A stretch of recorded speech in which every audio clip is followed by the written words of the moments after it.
Hey, how you doing? It's Clayton here from howtodrawcomics.net and the How to Draw Comics Academy. And today I'm joined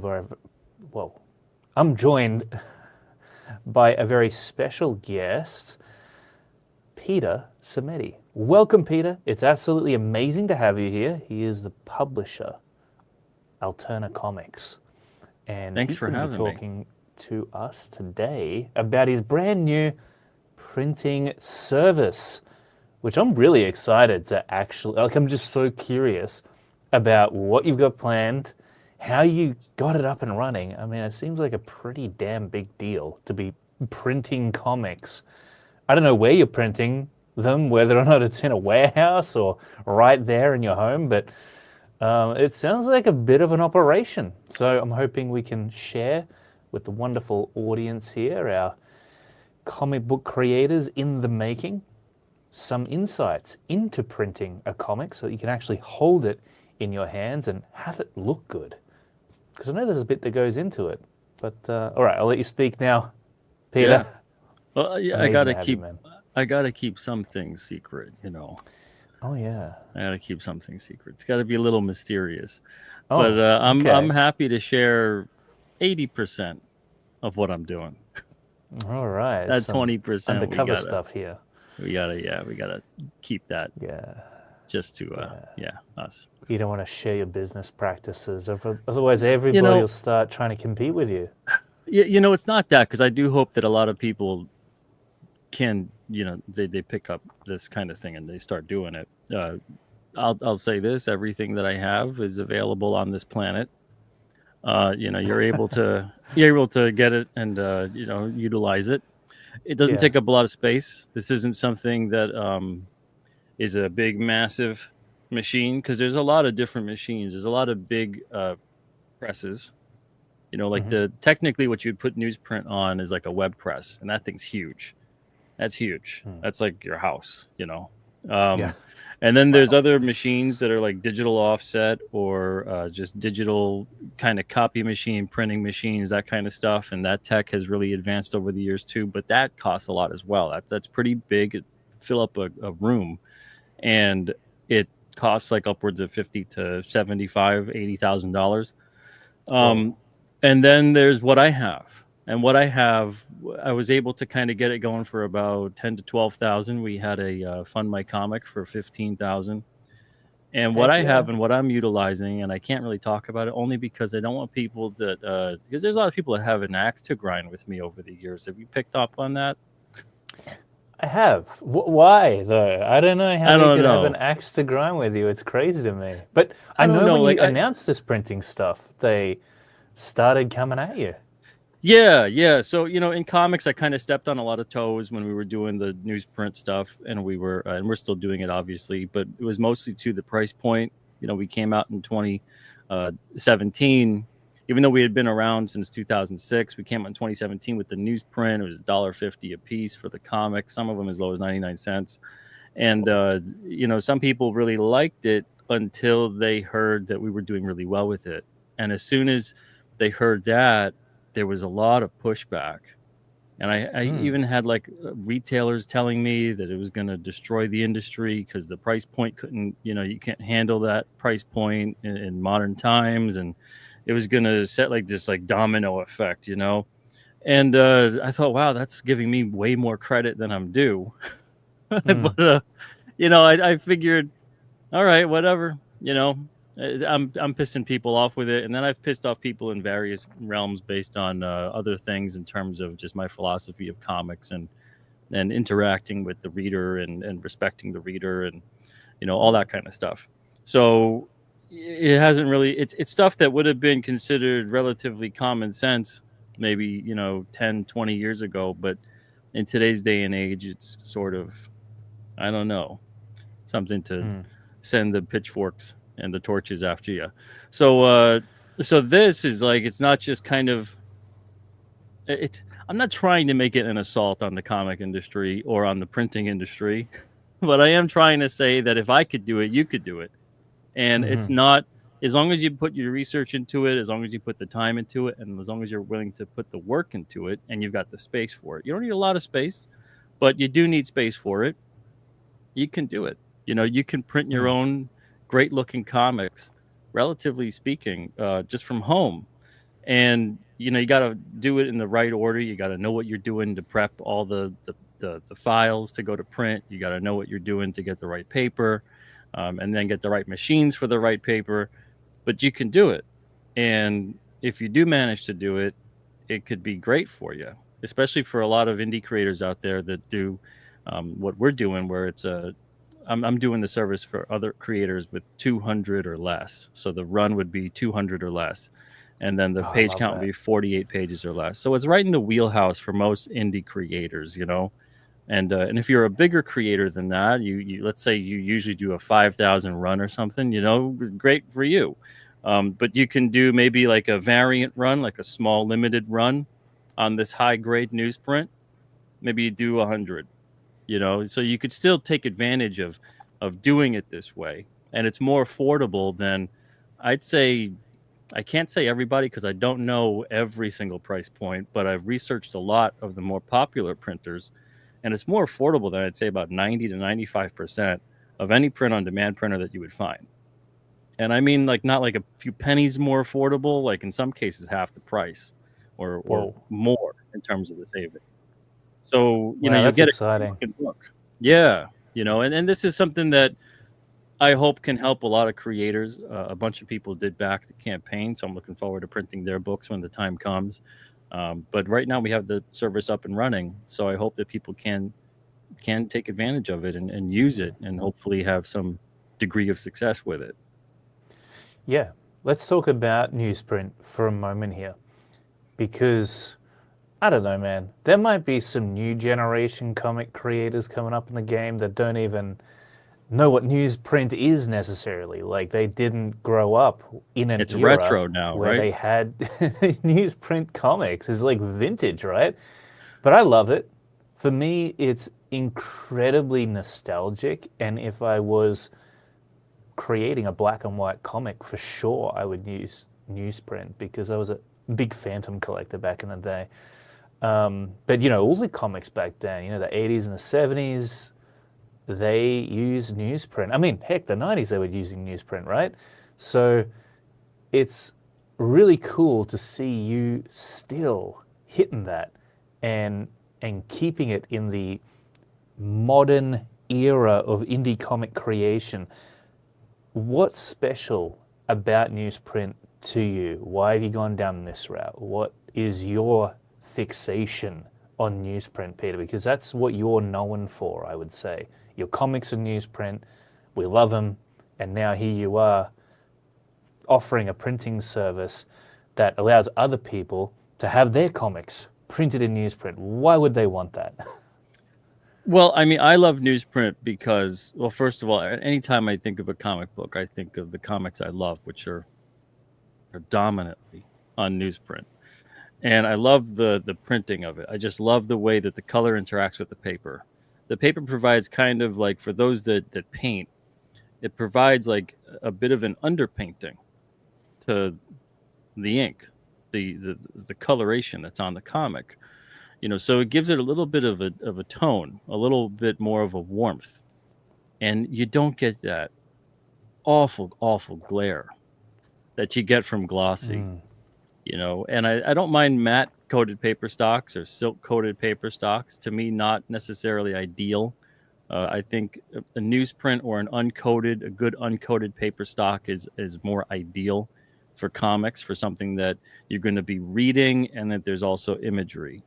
But what comes with that too is when you're printing on an uncoated paper, you also need to know how to print on an uncoated paper. You need to know how to print on a coated paper as well. And there's a lot of people out there that I find, over my near 20 years of publishing and making comics experience, there's a lot of people that aren't necessarily setting up their files with the knowledge of the paper stock in mind. And that could be Oh, to yeah. their detriment, because if you have too much ink on there, if you don't have enough ink on there, if you're using a coated stock as opposed to an uncoated stock, you're going to have a different experience utilizing that paper for the art that you have. And like you said, with black and white Oh, yeah. tends to be pretty difficult to really enjoy when it's on a coated paper stock. You know, it just Totally. comes across very, it's very shiny. It's very glaring. If you use a very bright white paper, and this is all scientifically backed up too, actually, because the brighter that a paper is, the more amount of blue light is reflected off that paper. Wow. And blue light actually tends to, the higher concentration of blue light, it tends to actually make it more difficult to focus on what it is you're actually seeing. If you were to have more of like a warmer tone, or, you know, like let's say if your lenses were toned more blue, that's going to actually cause focusing problems. Things aren't going to be as crisp or as sharp as they could be, as if your lenses were more like maybe an amber or a reddish hue. And it's backed That's by amazing. science. Yeah. And you don't need to trust me on this. You could look it up. I'm just regurgitating what I've read and what I've honestly seen with my own eyes, because we all, I think, can say if a paper is really bright white, it's kind of difficult to read that paper for a long amount of time. Whereas if it has a nice, more muted tone to it, a bit of an off-white, an eggshell, or a bit of a warmer type of newsprint tone, it's a lot easier to sit there and read it and focus on what it is you're actually reading. And even now, you know, you have this whole industry that's popped up with the blue light that's everywhere because of all the LED screens and phones and all that other stuff. You know, and at first it was considered sort of like a pseudoscience sort of thing. People, you know, get headaches and they say they can't really sleep well and all these other, you know, all these other things. But even that, I can attest to the fact that I would get that a lot from doing a lot of computer work. And I would get massive migraines and headaches and all this other crap. And then I started getting glasses that have that filter on it and no more headaches. Nothing like that. Wow. You know, so if it's psychosomatic, you know, I'm glad it works. If it's not, then, you know, it works, and it works either way. But the same kind of thing is true of paper stocks. And it's the same thing that's true with that reflection of light bouncing back at you. So when you go to print something, you really have to understand what kind of paper you're using. And I love the fact that newsprint has that nice warmth, that nice tone to it. You know, really makes the art kind of just feel like a warm hug. It's cozy. Yeah. Yeah, and it smells good too. Yeah, especially as it ages, you know. It feels nice. It's not smooth and slimy. It's Yeah, that's the other thing too. A tactile experience. It's got a nice tooth to it, you know, a nice little texture to it. Especially the high grade newsprint that I'm using. It's not akin to a cheaper low grade newsprint, which would be on most newspapers, or very like early kind of like maybe 60s and 70s comics. This is closer to like, I've tried to describe it before. It's closer to like a mix of, for those that really know about paper stocks and comics, it's kind of like a mix of Mando paper, Baxter paper, and the kind of paper that was being used on like Valiant and Dark Horse when they first came about. You know, so it's got a nice, cool. Yeah, it's got a nice thickness to it. It's bright. It's just bright enough without being obnoxious, but it's also got a nice warmth to it, and it's got a nice feel to it as well. So the colors, the inks, all that stuff looks great. And the thing what I'm doing with the printing as opposed to what we were doing with the commercial press is that the ink does not get on your fingers. The ink Really? it stays on the page. So it's different than a lot of newsprint comics where, and to get the ink to not come onto your fingers on a newsprint book, you got to go through a heat set web press, and they have to like literally UV bake the ink into the page. Most of the time, it's a cold set web press, and then that is it just dries onto the paper. There's no heat baking, there's no UV involved, there's nothing like that. So what happens is that you can, you know, turn the page, and you get the ink on your fingers, and that's something that a lot of comic readers accepted for a long time. But if you pay for the heat set web press, you're talking about like a cost that's usually 5 to 10 times higher. So most people in comics, if they went with newsprint, wouldn't go for the heat set web press, because at that price point, you might as well just go with like a more premium paper stock or something like that. And also, most heat set web presses don't even run unless you do a minimum order of like 10,000. Oh, So wow. yeah, they don't even, most people don't even consider that. Cold set web press, which is a little rarer to find nowadays. They'll usually entertain a run, maybe about 1, 2, 3,000 as a minimum, and then you can do whatever. And it's cheaper too.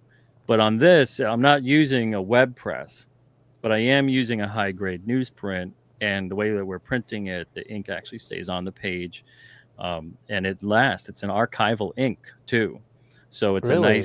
it's a nice pigment archival ink, and it's said to last like 100 to 200 years. Whether or not I find out if that's true, it's probably going to be unlikely. What happens after 100 or 200 years? It's supposed to start to fade, you know, and in Okay. good conditions. Like if you keep it in the sun, you're probably going to look at like maybe 30 to 40 years. I don't know why anyone would just have their comic book open in the sunlight Leave every it out to day. sunbake. But when you see like a poster that's been faded by the sun, Yeah. usually in like a store, and it starts to the colors change, the colors fade into things. Usually, again, that's because of the light and the way that the dye ink in that process takes hold of the paper stock. So if you're usually using comics, the interior page is usually safer, obviously, than the cover. So same thing with the cover. If you're using a cheaper ink or whatever, you got it in the sunlight, you're going to have that cover eventually fade. Most people bag and board their comics nowadays, put them in some kind of a box, and sunlight's not really usually an issue. That's why I hate when people say things like, well, newsprint's not even going to last. Well, newsprint will outlive generations of your family if you take care of them the same way you would take care of any other comic. And even if you didn't, it would still last a relatively long time unless certain, moisture factors or, something like that is askew in your house. But people really, there's a lot of misconceptions about newsprint, I find, where people get very scared by it. And I don't know if that was some kind of a marketing campaign back in the day, maybe to sell the higher grade paper stock along with the higher price. But either way, there's a lot of misconceptions about newsprint, and especially in modern times, there's a lot of misconceptions about what it can actually do, what it can print. I should have thought about this beforehand. Let me go get a sampler book, and then this way I can show Yeah. you what stuff looks like. I I'll be want to back see in it. just a second. Let's Let's do see it. here. Yeah. Cool. Well, that's really exciting. I mean, I knew that Peter was bringing out this new print service, but I didn't realize how much he was innovating it so that it was better than what we've seen before and what you would expect as a common result of newsprint and possibly other printing. Because I know it's not just newsprint that leaves ink on your fingers sometimes, but yeah, there's also some other really cool things that Peter is implementing into his printing process, which I'm looking forward to chatting to him about, because I know you've got a few other perks to printing with you, my friend. And one of them I'm super excited about, which we'll get into in just a moment. But Oh, okay. yeah, show us a Yeah, sample. so Let's these are the check it sampler out. books, and these are Lovely. this is a mini size. It's a 5 by 7.5, and this is a standard size. It's 6.625 by 10.25, And you offer both? and I offer both. We offer both sizes. This one's like manga sized. Yes, exactly. That's so cool. Exactly. Yeah, I figure, if that's a popular format now, I might as well offer it maybe in a single issue form, and Well, they maybe do people prefer it newsprint. that way. Exactly. So these are the covers. Now, the covers we actually outsource. So the covers I don't print in-house. The covers get printed about an hour away at a commercial printer. And the reason for that is that I researched into what I would need to do the covers, because I would need a separate printer and separate paper and separate everything. And the pricing that they gave me, I couldn't beat it any day of the week. So I said, I might as well just have them do the covers for me. I Yeah. could do the interiors because the interior quote that they gave me was about twice as much as what I could do here. So I said, okay, I could do the interiors here. They can do the covers. So if I need 200 done, I let them know, send them the files. They take care of it. In a week, it's done. I go pick it up. So they do a great job with the covers, as you could see. So here's the black and white. That's gorgeous. And then the back cover, I just have some information about pre-press proofs, turnaround time, shipping, all that kind of stuff, and how to read a template for those that don't know what like full bleed, live area, that kind of thing is. Now, the interiors are what I print. So you can see, and this is the high-grade newsprint I'm talking about. So clean and smooth. So if we go like really close even. But toothy. See. So each page in this 12-page sampler is a different page from an Alterna book. So we got Trespasser was that first page. This one's Blood Realm. And then we got this one here is Mr. Crypt and Friends. So you can kind of see when you get this sampler what it might look like to print your book, because there's so many different styles being shown. King Cryptid looks good. Yeah. Right, like that nice black and white. Oh, that's lovely. Yeah, look at that. So the colors print great. And also a nice part of it too is it lays flat. It doesn't do that bowing out the way a lot of print-on-demand books might. That's what I wanted to talk to you about, man. Look how flat that book is. And that was one of the most annoying things ever. I couldn't find anybody when we went to print Kozor that would flatten out the books. I was like, how did they get flat books back in the day? Like, what's the deal? Yeah, I'll tell you in a second.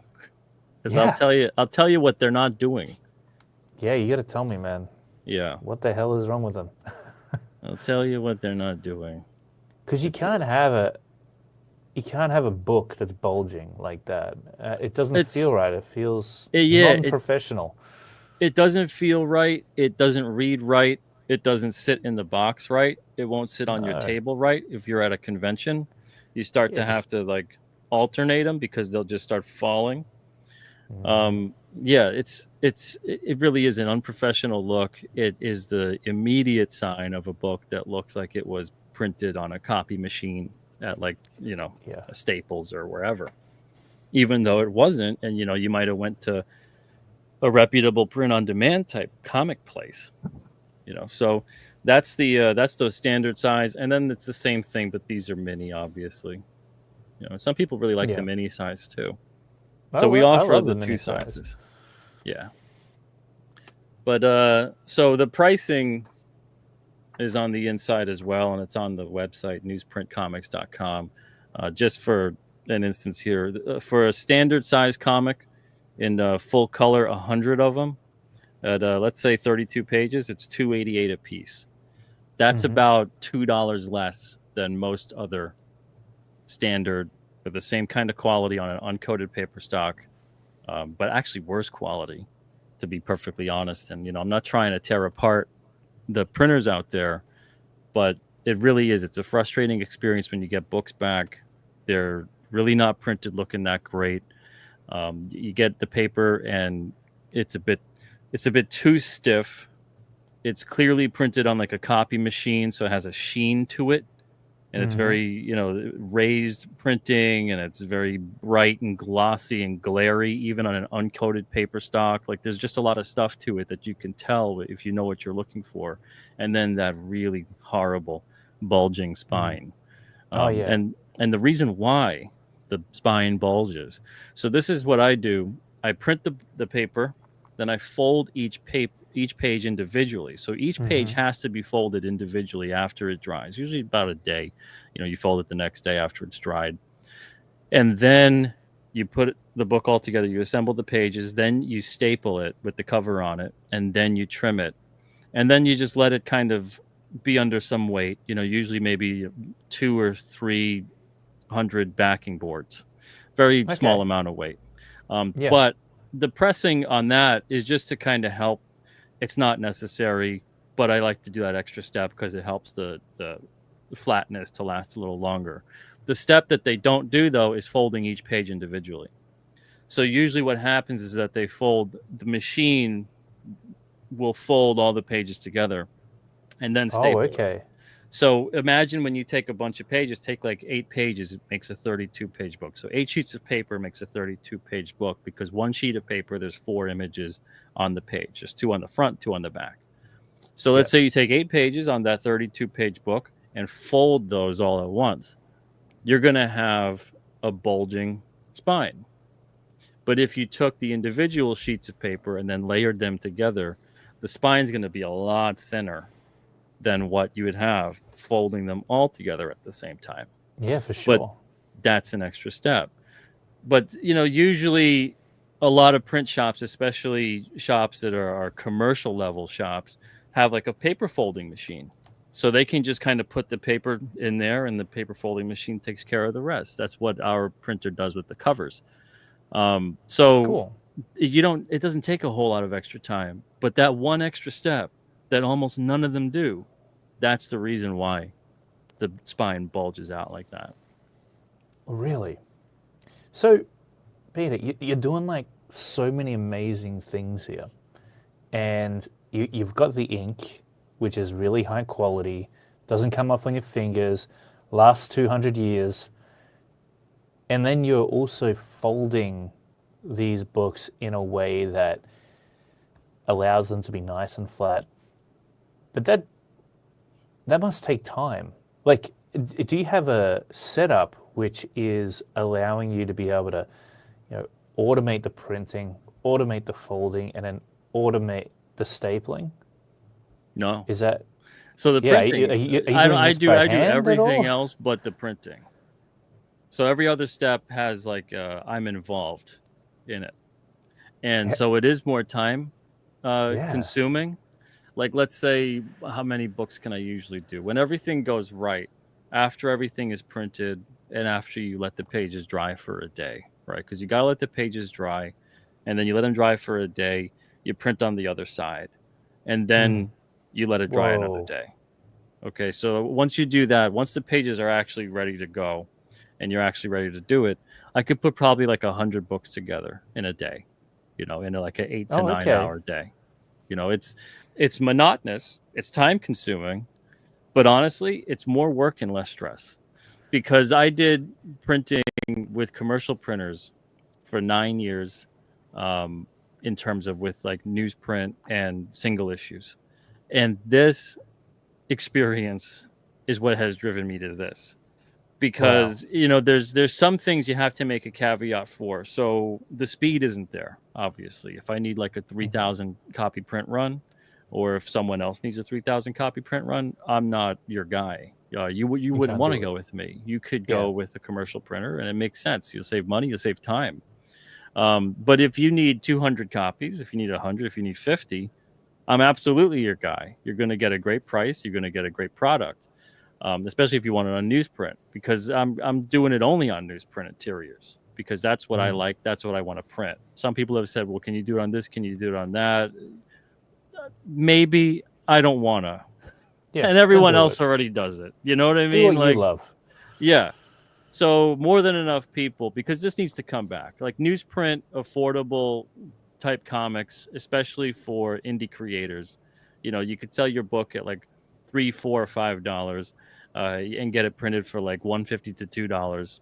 If you get a black and white book's pretty cheap. So this is like the indie wheelhouse. Like I find there's a lot of indie creators that are overshooting on the quality of the book to make up for other areas. And I'm not trying to talk smack. I'm just trying to say that there are a lot of people that pay way more attention to form factor as opposed to what they're putting into the story. And then they raise the price a lot to justify it. And also because they kind of got it, because it's expensive to go that high quality on the paper. Yeah. When do you really need that? And is it the best thing for your story, for your art? Usually not. So in this instance with the single issues, because I'm not doing graphic novels or perfect bound or anything like that, that's a whole different setup. So if you want a high grade newsprint comics, I'm your guy. But yeah, it takes time, and it's less stress. And I say it's less stress because I dealt with a lot of printers over the years where like 20% of the run would be damaged. And then you got to Oh, sort that out. And when you went through distribution, like we did for about 12 years, we stopped with distribution in 2020.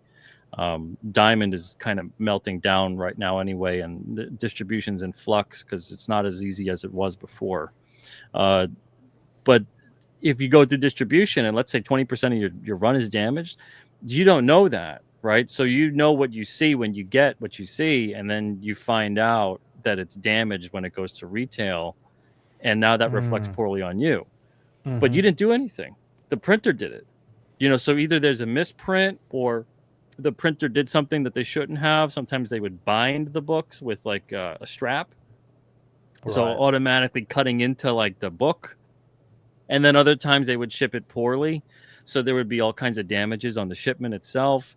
And again, you don't know. That stuff goes to the distribution and then it goes out. And then you look like you don't know what you're doing because you're shipping all these damaged books. Totally.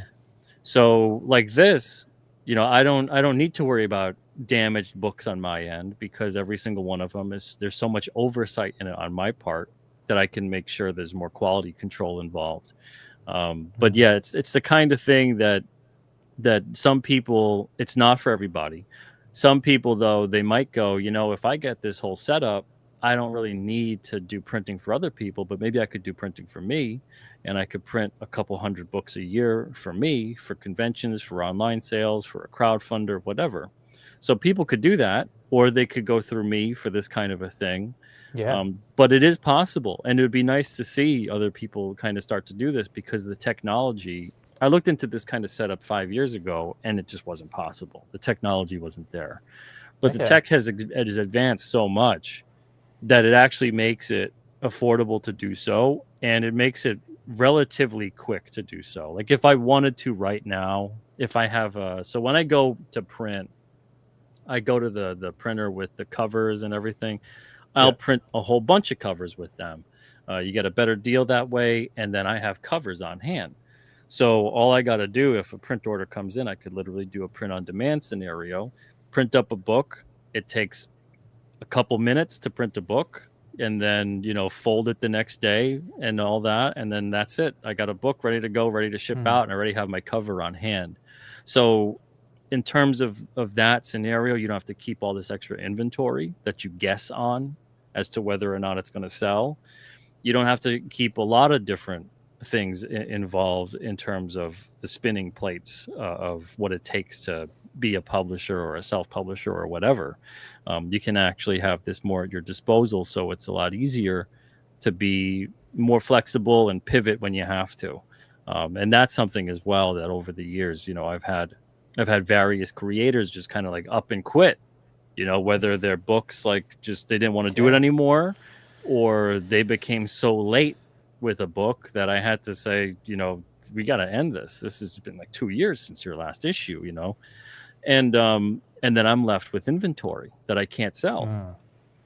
So I think over the past, since we started newsprint, something like upwards of I think 45,000 books I've had to literally either donate or recycle because of those scenarios. That's a lot of money. Did you say 45,000? 45,000 books.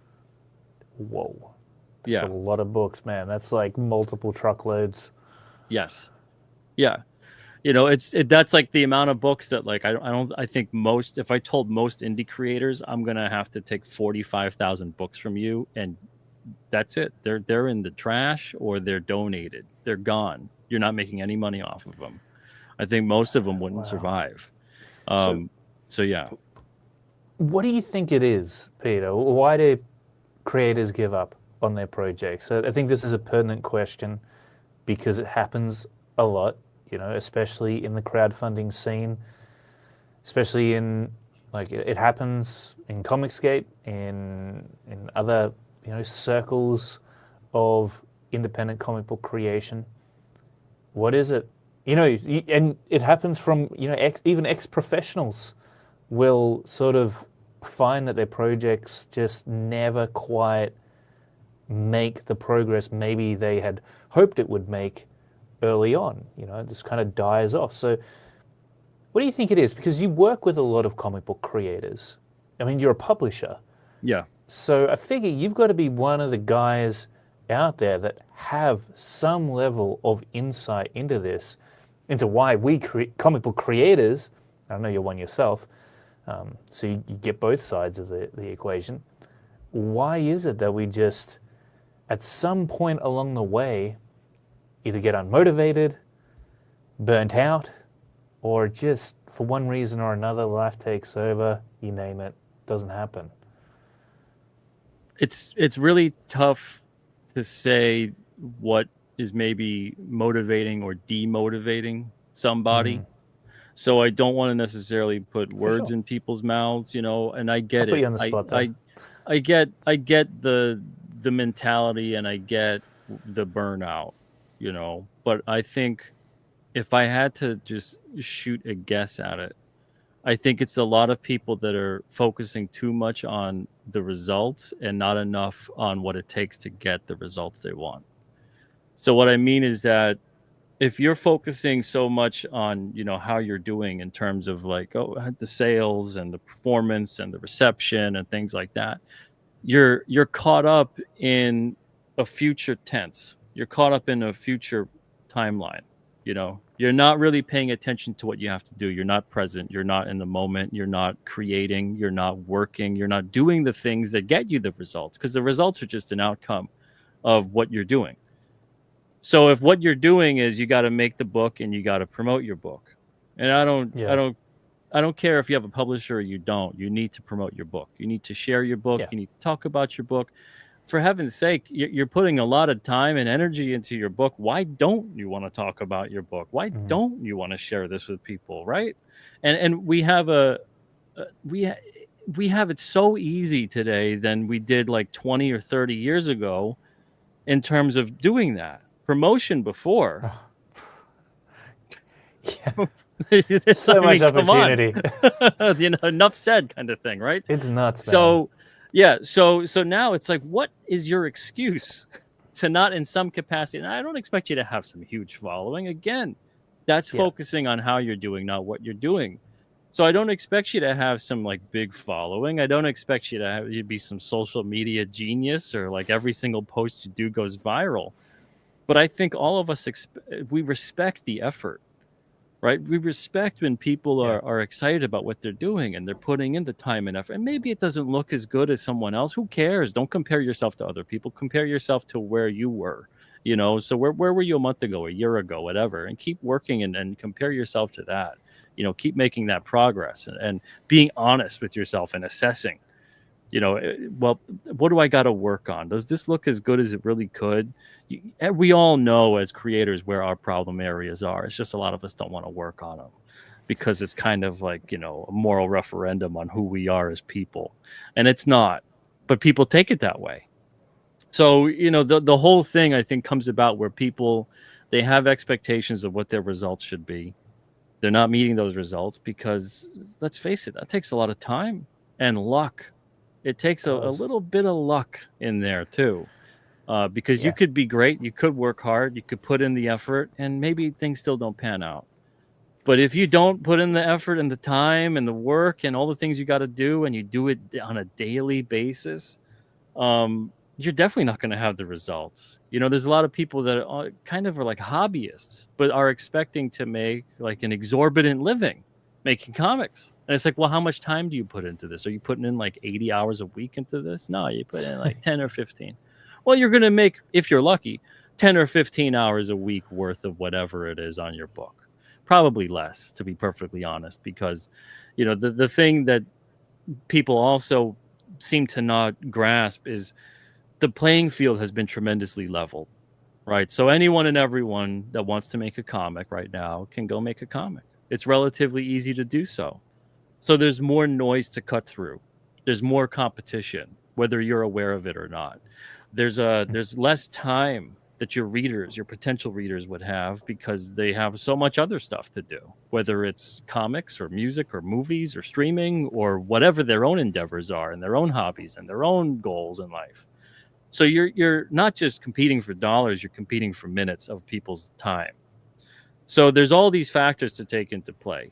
And the worst thing you can do is look at your assessment constantly. It's like, think of it this way, right? You've done a crowdfunder. Oh Does it yeah. help you to constantly click refresh and look at that crowdfunder and look at that email and see if pledges are coming in every second, just keep looking, keep looking, keep looking, or does it help you to actually go out there and talk about what it is you're doing? Does that actually get people's attention and get the pledges?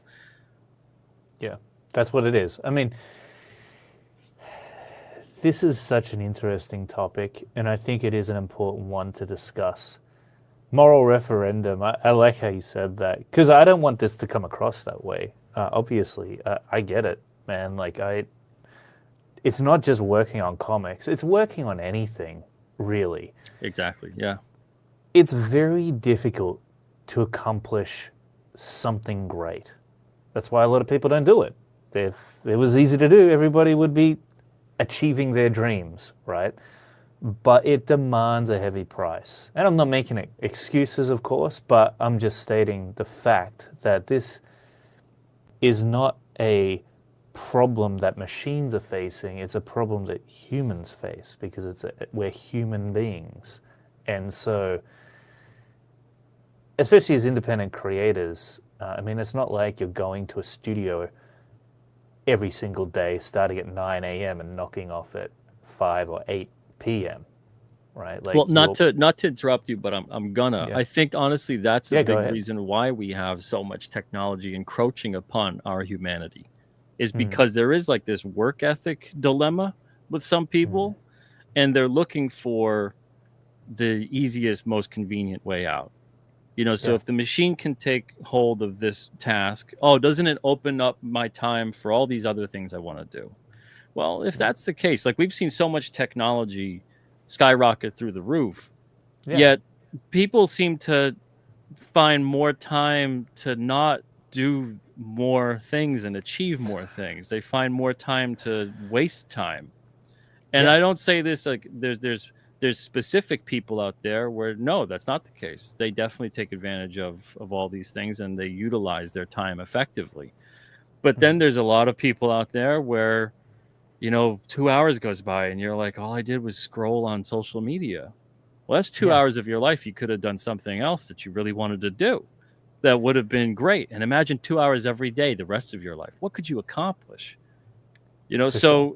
we're looking for like this shortcut. I mean, even you, it's like this subconscious thing where you tell me like, isn't that takes a lot of time, right? I don't give a crap. Yeah. I don't mind working. I don't mind putting in the time and the effort to make something worthwhile. I think we don't like when we put in our time and effort and there isn't anything worthwhile at the end of it. But I think as people, we kind of look for too many shortcuts right now with technology, thinking like that'll be the answer all the time, instead of using it as a tool to assist you in what you want to do. You look at it as something that should come along and do everything for you so that you can have this imaginary, more productive life. But that production never really comes because you constantly get distracted. And that's what happens, I think, with a lot of people. Not everybody, but a lot of people. So A with lot of this whole people. thing, yeah. Why does that happen, though, Peter? Why do we get so 'Cause- distracted? yeah, why is it that not only that we get distracted, because oftentimes we are focused, it's in the forefront of our mind what we need to do, but we don't do it, right? And I know that as much of a work ethic as you've got, Peter, that you have those days, you have those moments Oh yeah, where yeah. it feels impossible to do the thing that you know you should be doing. And I know that everybody watching right now has those moments too. So Oh yeah. no matter, regardless of whether or not you're on a high horse, right? Like, this is something that humans face these days, especially now. And I'm not necessarily blaming the internet. I mean, it certainly probably has contributed, honestly, It the gives an amount of easy out. That's for dopamine sure. depleting activities that there is these days. But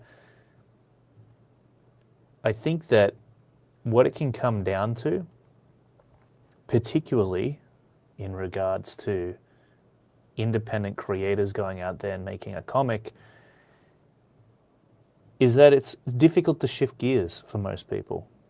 You know, I would say probably, I don't want to make this a guys versus girls thing, but I know as a dude, I feel like my processor is like Pentium 2, man.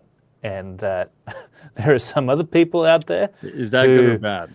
It's old, bro. It's old. I was gonna say. Because there's others out there that are, they're on a freaking Intel 17 or whatever they're up to now, right? I find it difficult. I can do maybe one thing a day, and then even after I've accomplished that thing, it's very hard for me to jump onto something else. And I don't know if that's a unique thing to me. I don't know if you can relate, Peter, but what causes this to be a massive problem for independent comic book creators in particular is that they do have to shift gears to be successful. They have to do the marketing, they got to do the comic book, and they've also got to do whatever day job, regular life routine they need to go through in order to sustain that process. So that's why I was making the comparison to before, is that as a professional comic book artist, working in the 90s and the early 2000s, yeah, you went down to the studio, 9 a.m., it was a day job, and you were there. And you were around other people as well doing the same thing, so it was a lot easier to focus doing the job at hand. And so this is a huge challenge, I believe. I find it difficult even outside of comic book creating, even in my business of teaching comics. I mean, it's not for everybody. It's not for everybody. And what are your thoughts on that? And how do you deal with it? Because you're doing multiple things. You're running Alterna Comics, your comic book publisher. You're a printing service now. You're also a comic book creator yourself. So you're juggling a lot of balls, Peter. Yeah. How do you deal with it? And explain and tell me about the times that aren't so easy, where you do fall off track a little bit. Well, yeah, that's the thing, right? Is that no matter what, I think I saw some interview with Todd McFarlane. He was saying how he's like a 5-ball juggler, and that means he can handle like 5 things. You give him that 6th thing, and then they all fall. And it's a good analogy, because it is. I think we're all like that. Maybe some people can just handle 1, maybe 2, 3, 4, maybe 5, 6, 7. Who knows? But you really have to know your own limitations as well. That's even honestly why I capped off the print runs at 200, because I'm like, okay, that's where I feel comfortable, where it's a sweet spot that could help people out, but it'll also not hinder me, because I don't just want to sit there all day long and be a printer. I have other things that I have to do, and other things that I want to do, and other things I absolutely need to do. Sure. So at that mark, it was one of those, okay, that's what it is. But that's the thing, though, right, is that we have to know when we need help. We have to know when we're in over our heads, and you don't really know that until you actually do it. And a lot of people, when they are in that situation, it really is a sink or swim scenario. And this isn't for everybody. Yeah. There's a lot of people where, I tell people, and a lot of people tell people too, that, you want to follow your passion, but I put like a caveat of like, you want to follow your passion to an extent, right? Like, you don't want to follow your passion into oblivion. I don't want to see, and I've let people go who've hated me for it. And I don't know, maybe if they still hate me now, but they certainly hated me then when I said, look, we've given this our best, right? You've done what you could do. I've done what I could do for you, and it's just still not working out. And now it's losing money for me. And if it's losing money for me, it's losing money for you. I don't want to see you hurt. I don't want to see you homeless. I don't know, what your scenario is, but you shouldn't be unbelievably in the hole because you wanted to make a comic book, right? So, yeah, maybe the scenario would be better for you if you were with someone else, or maybe the scenario would be better for you if you just weren't just not here, and then you can just sort out what you got to sort out. So the vast majority of people that I've let go over the 19 years I've been a publisher, that's been the reason, is I don't want to see me suffer to a great extent, and I don't want them to suffer to a great extent. Yeah. But a lot of the time, those people, I think it's like a pride thing or whatever, they get hurt and they really lash out. at Oh, me. of Again, they course. take it like it's a moral referendum. And it's like, no, it doesn't mean you're a bad person or that I don't like you even. We don't have to be enemies. It is just weird. It's if anything, it's kind of like I'm doing this because I'm seeing the writing on the wall and one of us has to read it.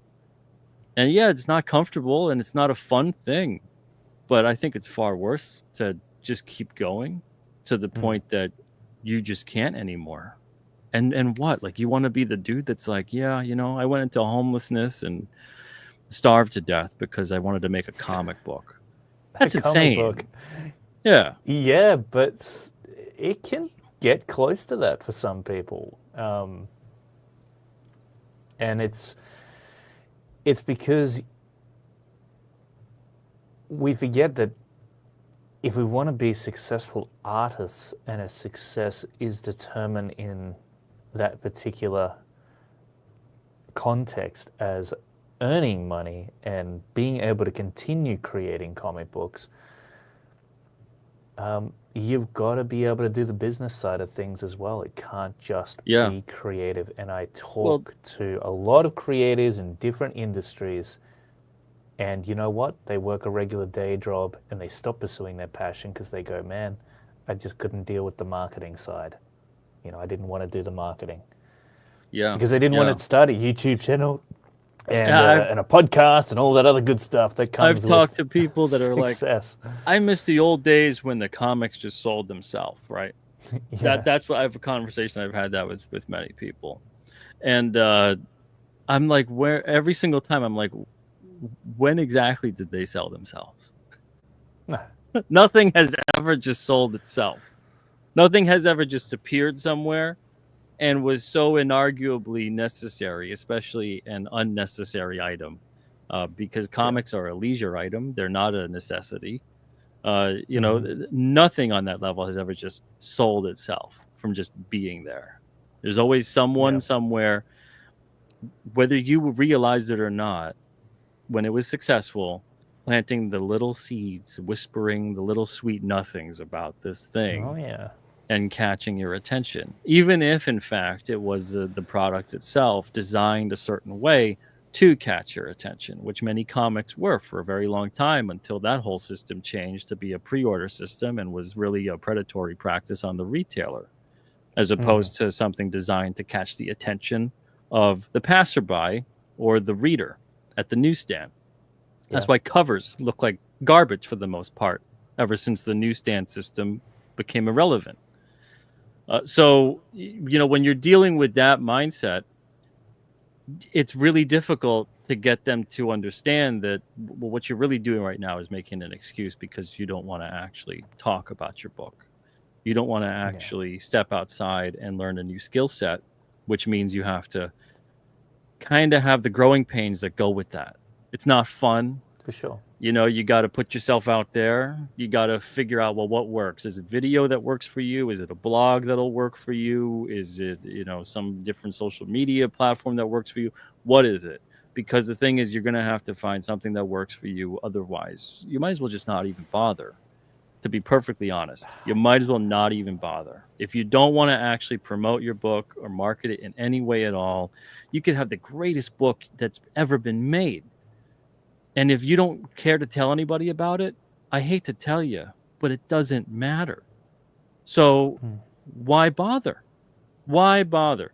Do it for yourself. Absolutely. Create for yourself, make the greatest story to entertain yourself, and then that's it. But if you're someone that you want to put it out there and then you want to actually have the nerve to gripe about it not succeeding, that really drives me nuts.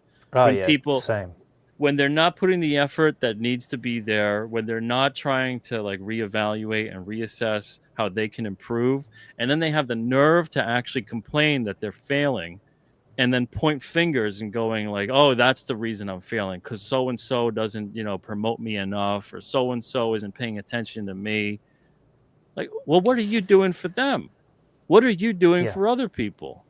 You want everybody to do something for you. It's a very narcissistic viewpoint, very victimhood mentality. Don't get sucked into that. But so many people, I see that. It's an entitled kind of mindset. Yeah. You don't need to go down that rabbit hole. It's not going to help you with your sales.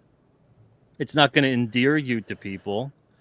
People want to root for an underdog, let's say, right? People love the underdog. Why do they love underdogs? Because underdogs will keep fighting. They give the effort. Even Love if they know underdogs, they're man. going to lose, they Underdog give the movies effort. tear me up. Oh, because we're all underdogs. We're all underdogs, right?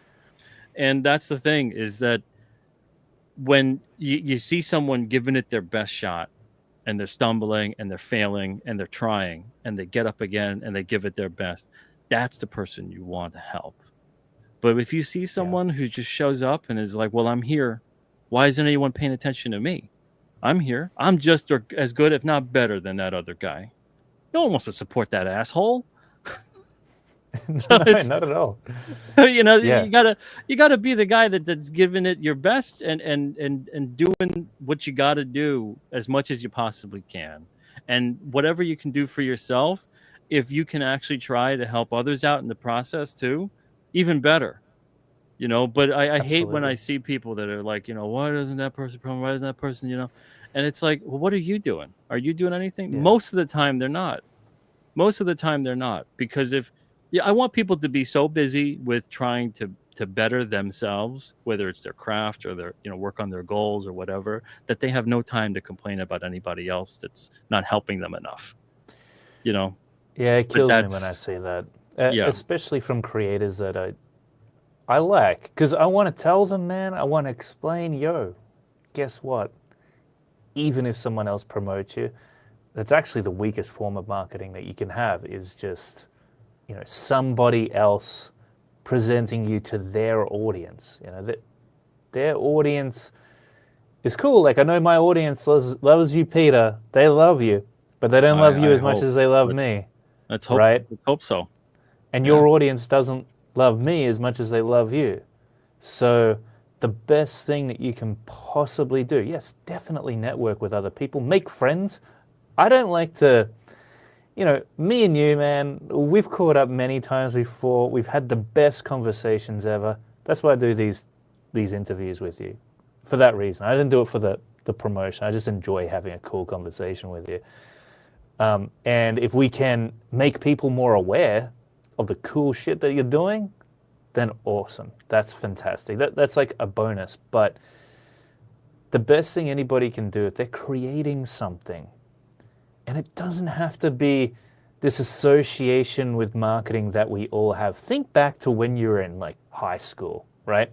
I'm going to go on a bit of a story tangent here. Back in high school, I loved modding video games, particularly Half-Life, right?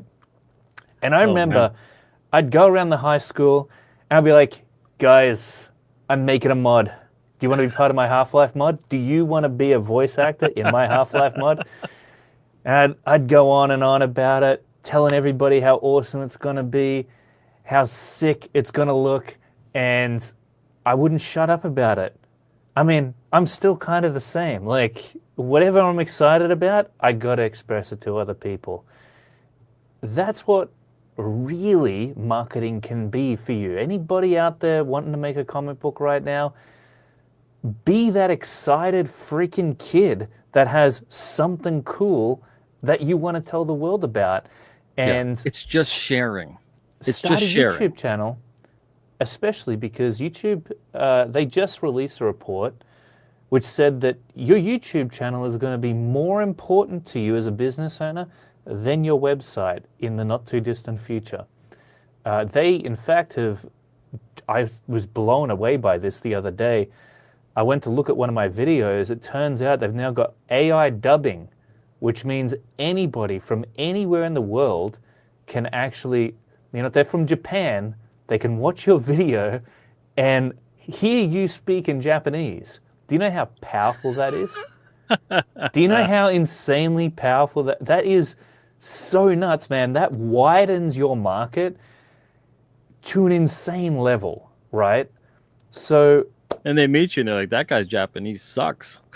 yeah, probably. I mean, I guess it depends how clearly you speak and whether or not it is smart enough to actually get the words in the right order, because some languages, you know, they reorder the words. But I think that, you know, start a YouTube channel and take the approach to marketing, which is, hey, I've got something cool and I want to tell other people about it. Make some friends, like I've made friends with Peter, like I've made friends with many of the other creators. I would say invite other people onto your channel first before you start expecting other Yes. people to Oh, invite for the you love of onto God, theirs. yes. Because guess what?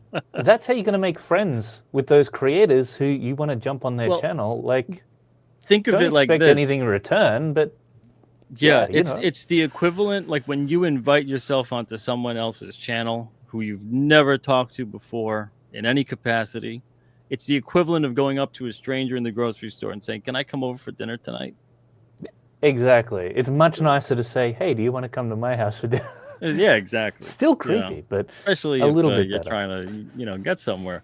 But it's one of those things where, it's you want to be the person that invites before you invite yourself. And Yeah. hopefully you get that invite once in a while too. Some people sure. don't reciprocate. I've noticed that. Some people are Yeah, they just like, don't. yeah, it is what They it don't is. I'll reciprocate, come but on your that's okay. channel, whatever. You But don't do it see, for that that's the reason in thing the is first place. exactly. Yeah, exactly. You can't. So I don't get like resentful of someone who's like, if I invited someone onto my channel, they invite me onto theirs. It's like I'm not. I did that to have like an interesting conversation for whatever time period we're together, and then that's it. And if it goes great and they feel that they want to invite me to there, that's awesome too. But that's the thing, is that we have too much of a transactional kind of relationship in society now, especially when you're trying to build like networking, and For that sure. always leads into resentment, because like Yeah. you say about like making friends and stuff like that, I don't think some people know how to make friends anymore. I think it's become so transactional that there isn't really that give and take. It's like give, give, give, give, give, and then Yeah. the person take, take, take, take, take. And then eventually the giver is like, I can't do this. I got to cut you off. And the taker gets pissed and resentful and then blasts you on social And they media or become a wherever. hater. And they become a hater. But if you were to be like, okay, you want to come back into the club or whatever, then they'd be like, oh yeah, okay. And then they kiss your ass again. And that's horrible. And I've seen that happen. It's happened to me. I've seen it happen to others. And I'm always like, why do people do that? Because I don't like an ass kisser. Like I've never when I've published people, I've published ass kissers. And then when I cut their book because it just wasn't doing well or whatever, oh man, everything Meltdown about how Central. much I've been pissed at you for years. You've been a piece of this for years. Like, you've been kissing my ass for years. Now all of a sudden you hated me for years. It's like, Yeah. I knew that you were feeling that way. You can kind of get a sense for it when someone is genuinely being fake like that to you. But yeah, there's so many things you have to navigate in these waters, and that's the thing, is that when people are very concerned about their results as opposed to the actual job at hand, that's when things get weird, because that's when you start to forget that it's like, well, that's how I actually get the results, is actually putting in the work and the effort and staying consistent with it, as opposed to thinking, all of this is supposed to be there. I already did my time. I don't have to do any more work. All I could think of is so many. There's so many people in the world that work a job that you just would never know about. They're not on YouTube. They're not doing whatever. That's the vast majority of people, and they make the world go round. And they're not doing it for fame. Maybe they're doing it to support themselves, their family. Hopefully they're doing something they care about. If maybe it's their passion, or maybe it became their passion, whatever it might have been. And there's nothing wrong with that. And it's an honorable thing. And it's unfortunate that there's a lot of people in these kinds of industries where it's about feeding the ego. It's about hoping that others will feed their ego. And when they don't get that kind of a thing, they just kind of give up, blow up, whatever it might be. And that's a really unfortunate thing. Instead of looking at it as like, no, this is a job like anything else. Maybe you get more exposure. Maybe there's a different requirement and you got to do different things. And you do have to be more in, not necessarily the spotlight, but I can't think of a better word at this point. But you do have to do more things that put you out there, as opposed to someone that maybe wouldn't have to, utilize social media or YouTube or whatever else. but that's part of the job. This is part of what it takes.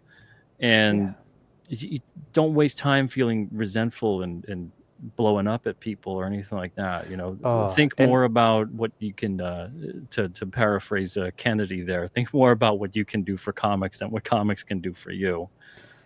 And think about the weight of that too, like being pissed off and annoyed and angry at somebody. And I don't want to like harp on about it too much, but I do feel like it's a bit of a problem, the hate that I see towards different people in especially our little circle, just because they feel like, they weren't noticed enough, or they didn't get put on by someone bigger than them.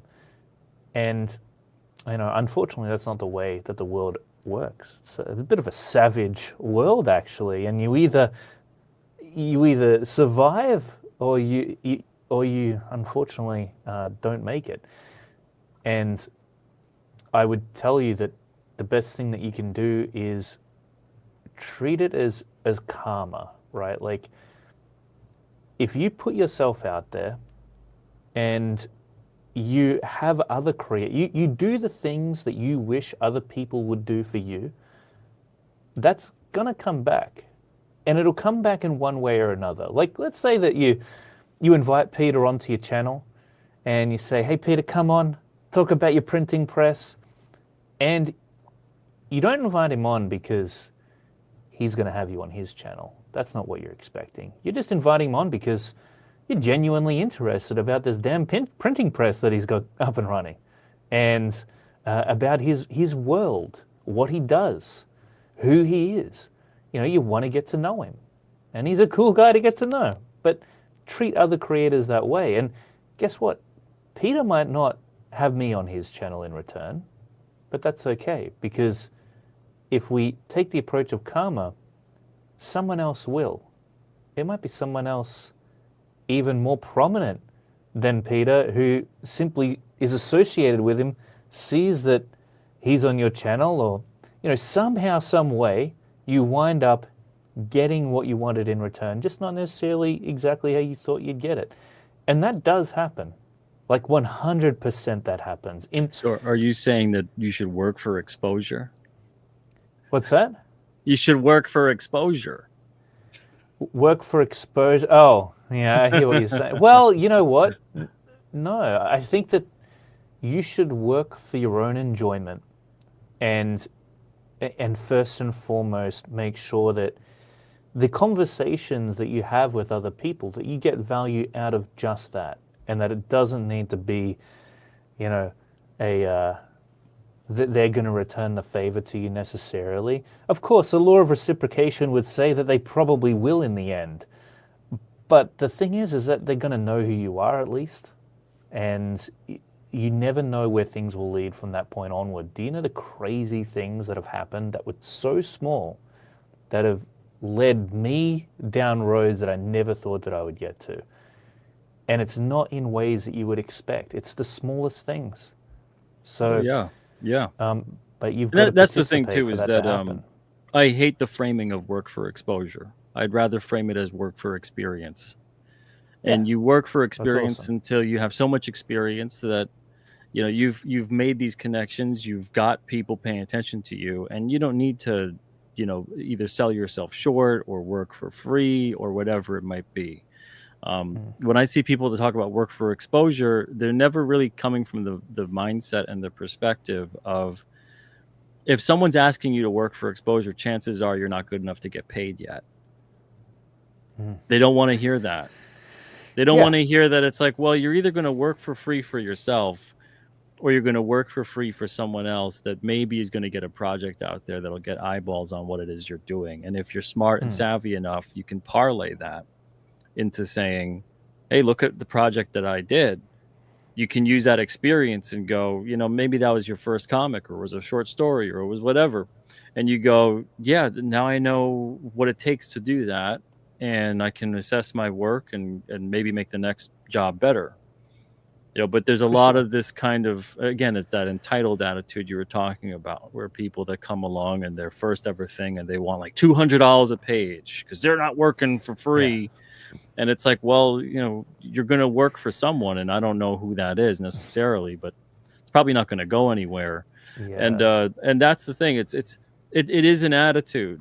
It is an attitude that you have to be willing to put in the work and understand the industry that you're in. When it comes to a creative field, you're in an industry where there's only so many jobs that are there, but there's a ton of people that would like to have that job. So just even the law of like supply and demand is not in your favor. So if you want to take advantage of it and take it for granted and not put in the time and the effort, someone's going to come along right away to outwork your ass and hustle way past they what you're do. doing. And they do. They do. And they'll gladly take the readers that you took for granted, the customers that you took for granted. So you're in that position. You're not in a position where it's like, this job constantly needs to have someone to fill in these open spots. There are no open spots in comics. You make your own open spot. So it's a very different mindset that you have to have. This isn't like the normal kind of job, and it's not for most people. But it's that kind of thing that you have to have your head on right when you're actually doing this sort of thing, whether it's an independent or you're working as work for hire or you're working at one of the bigger companies, whatever it might be. But yeah, it is like what you were saying. It is about you never know what kind of other doors start opening because you worked on this job or you gave this person a shot or, and not out of charity necessarily or pity, but out of the genuine, sincere willingness that you believe in what you're doing. There's an integrity to it. And that's when I find you're going to go down the right path. When I find you're not going to go down the right path is when you're making so many compromises personally, thinking that these things will help you out. Okay, so I don't, really want to do this. I don't really like that person, and I don't really want to talk about that or have that opinion. But I think if I do, I'll get an audience. That almost always backfires. Oh, dude, I made a post about that on X just the other day. That we're looking at these amazingly successful creators. Ethan Van Sciver, for example, huge creator. Ripper is another big creator, hugely successful. Like, regardless of your opinions of these guys within the indie comics field, they've hit a huge amount of success. Probably some of the most amount of success, really, that you could expect at this point within independent comic book creation. And we look at that and we go, oh, we should create a channel that is about dunking on other people and what we don't like about them. Xerox copy or whatever. Or someone's more successful. Or it might be about, the stuff going down in pop culture news, that kind of stuff. And it's like, that's cool. Personally, I find that stuff so freaking bland to talk about. I've tried it in the past. It's terrible, man. It makes me want to give up, honestly. Like, I hate that kind of content. Yeah, I've making tried it that myself. Too. It's depressing. It's like, shit, I don't even care about this. I'm spending so much time on it. And who really gives a shit? Like, this stuff is going to be but it's because you don't give yesterday's a shit about news it. so You know quick. what I mean? Yeah, that's the thing. Yeah. And so I say, hey, yo, if you're going to go out there and create a channel or a podcast or whatever, and you're going to talk to people you like, who are interesting. Talk to people you don't like, who you would still have an interesting conversation with. That's okay too. Create videos around content that's genuinely interesting you right now. Like, there's actually like 3 other channels I want to create besides How to Draw Comics at this point in time, just because I'm so interested in like AI, for example. Like, there's so much stuff I've learned about AI, and I'm a big sharer, so I want to tell people about it. Whatever it is that's interesting you right now, if it's movies, sure, if it's politics, if you really want to get into it, if heck, you might enjoy cosplaying, like, and making costumes and stuff. Like, create a channel about that, about the thing that's interesting you, because the awesome thing about that is there's other people out there that are also interested in that, and they're going to find you. And in this world right now, where, as Peter pointed out, there's a lot of competition, you've also got AI coming onto the scene, which is absolutely going to obliterate pretty much, as far as content is concerned alone, that's just going to make this ocean exponential, right? But the thing is that there's only one you. And if you put yourself out there and you give things your take, your unique perspective, just like we're tuning into your channel and it's like we're sitting down with a buddy who's just telling us about what they've discovered or what they've learned or what they're interested in, what they're buzzed about. That's how you're going to build an audience that's loyal to you, that tunes into you every day, that is excited about the stuff that you're creating, who is invested in you. Let me tell you, it's a heck of a lot more powerful than someone like someone else promoting you every friggin' 6 months or 12 months when you decide that you want to drop a new comic. Then you become dependent on them too, and that always leads to resentfulness. So, oh yeah, we always grow resentful on the things we depend upon. That's what I've noticed. You know, so if there's, that's a good insight right there. Yeah, if there's some kind of like codependency sort of thing, like this weird, even relationships, like human relationships, when there's like codependence and it isn't like it's not good. We both bring something to the table, but like there's always this, I can't live without so and so, you know, and you become a shell of yourself. You don't even have an identity. The identity is whatever that person brings to you, or that you allow them to have. You know, so if you do that, and you essentially, like, as a marketing vehicle, you say that, well, that person's platform is the only thing I really have. You know, well, eventually stuff that. And I know, Peter, that we relate on this. That the idea of having to depend on somebody else to make your dreams come true, screw that.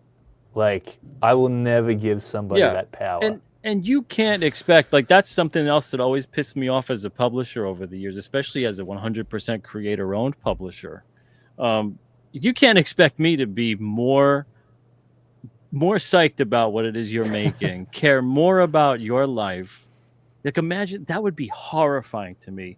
If I go and submit to a publisher and the publisher says, listen, I got a plan for your life. You're going to do this. And they're really excited about it too. And they're so excited about it. You know, like, if anything, you can think of numerous horrible people in history with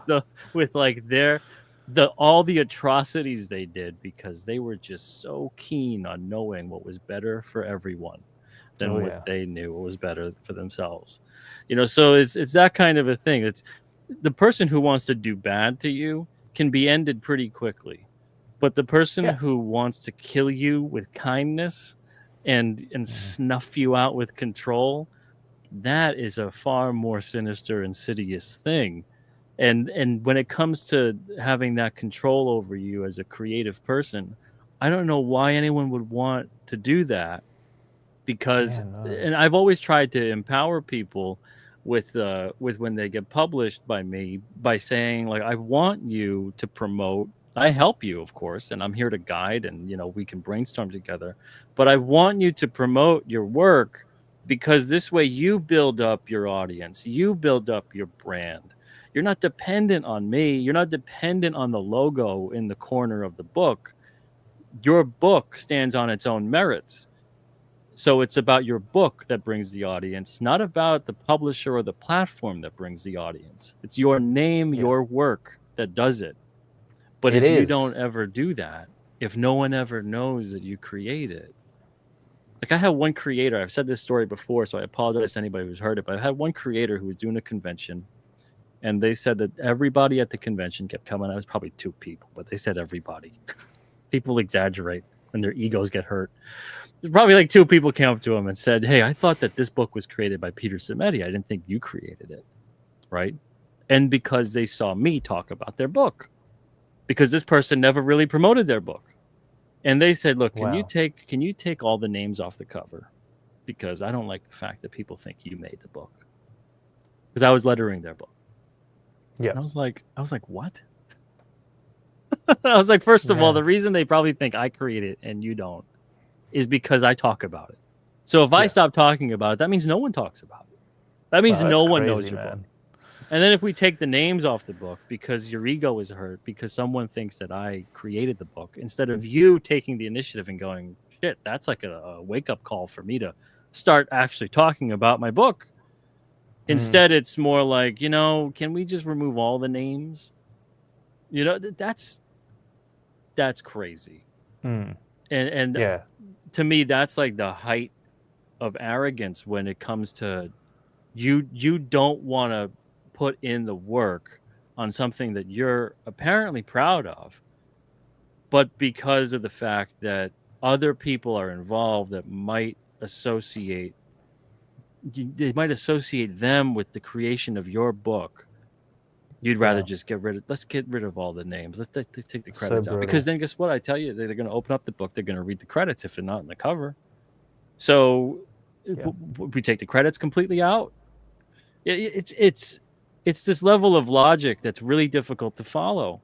So there's so many things with all of that. But it really is. It's so much more about attitude. I've seen people who are not as talented but have a great attitude, and they succeed more than a person who is far more talented, but their attitude 100%. Sticks.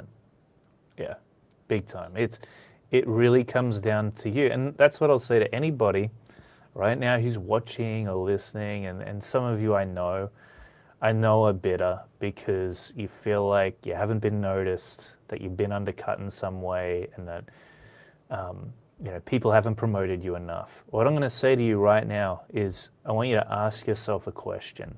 That dream that you've got, comic book you want to put out there, or heck, it might just be some goal you've got, like maybe you want to become a better comic book artist, or maybe you want to make a movie or a video game, whatever it is you want to do. Maybe you want to make a kick-ass channel, right? What if it all came down to you? What if it wasn't someone else that was going to make it happen for you? What if it all completely depended on you? What if you had no one else?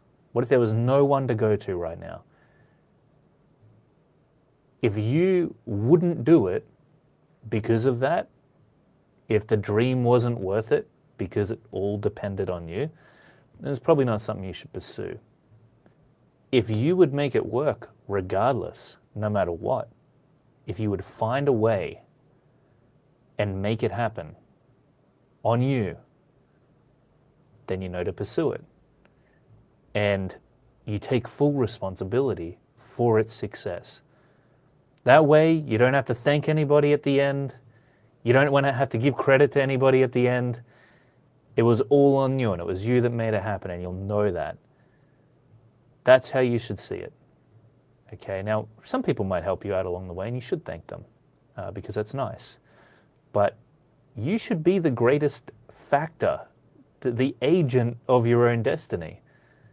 And you should make it happen for yourself, because expecting others to make your dream come true for you is very unrealistic, and it's unfair as well. It's unfair on those other people that you're putting the expectation on. Because shit, man, they got their own dreams they're trying to take care of, and maybe they help out, the friends, the people that they like, whatever, that's their decision. But in the end, you should keep the blinders on, man. You should be that horse going down the racetrack, looking ahead, and focusing on your own thing, your own path. Don't worry about what they're doing.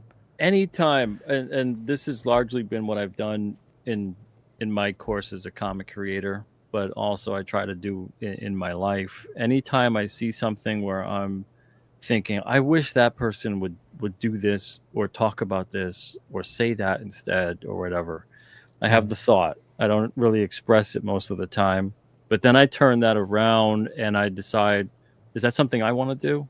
Because if it's something I want to do and I want to put out there, let's say it's a story that I'm like, I wish they would make this kind of a story.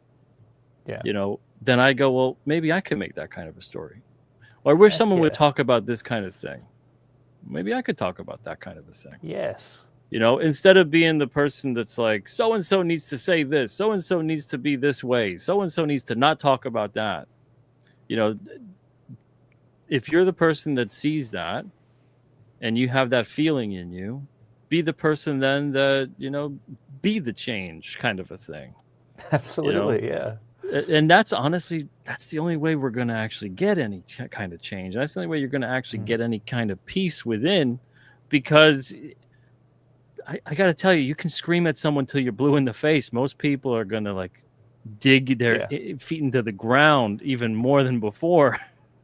Oh yeah, dude. Like, no, that's what you learn. What? Now I'm going to double down to spite you. And then I'm going to like make a point to ridicule you, and get an audience out of that. Instead of you just going like, well, I wish they would talk about this and not this. They got such a big platform with whatever. It's like, well, at one point they didn't. They had a small platform. Yeah. So, and everybody starts at zero. So even if you look at it and go, well, I got to start at zero to do this, who's going to pay attention to me? Well, who knows? If everybody thought that way, then no one would do anything. If everybody thought like, well, who's going to read my comic, then no one would have made a comic.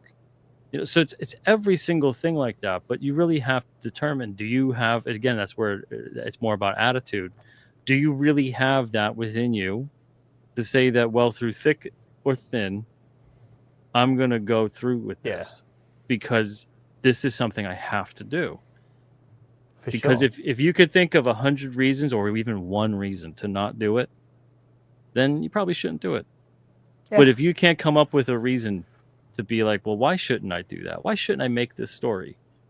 It costs time, it is money, and it is whatever involved. Yeah, but is that still good enough? You really, everyone has their own.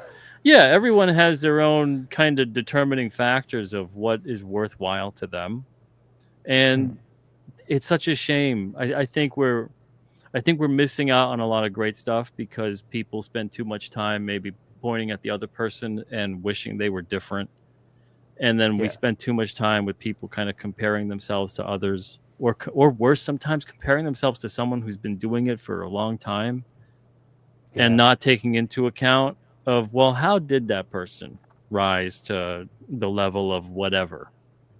What they didn't just show up and then, they were popular or successful or made money or whatever. They had a lot of their own obstacles and trials and tribulations along the way.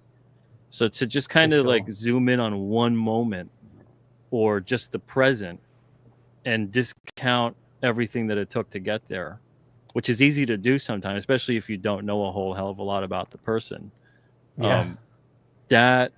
That's such a dangerous game to play, and it's not going to help you out. It's not going to help you advance whatever it is you want to do with your own life. So you really have like it's good to be a little selfish and focus on yourself and focus on what it is you want to do, as opposed to looking around and wishing people were different. For sure. And if you're looking at someone who's big, like people are always so vague with this stuff. I'm just going to say, like, you're looking at Ethan Van Sciver or Ripper or any of those other big guys. So that shows how tuned in I am. I only know like two people. John Malin is another big one. I personally get along really well with John Malin, but at the end of the day, I think that if you're looking at those people and you're going, man, it was different for them. They came up when Comicsgate was first starting, for example. Maybe that's what you're crediting to it, or maybe it was just a different era in time when crowdfunding was first taking off. And we could say that comic books and stuff. Those guys back in the '90s, they were lucky because that's when it was booming and whatever. Like, yeah, well, guess what? There's always going to be like good times. It's always a good time to start something. Like, just because it was a good time back then doesn't mean it's not a good time now. And as I said, if you're looking at those people and you're going, man, they're so big and they're not helping me out and I'm pissed off, well, instead of only being pissed off enough to sit there and feel bad about it, why don't you get pissed off enough to get bigger than them?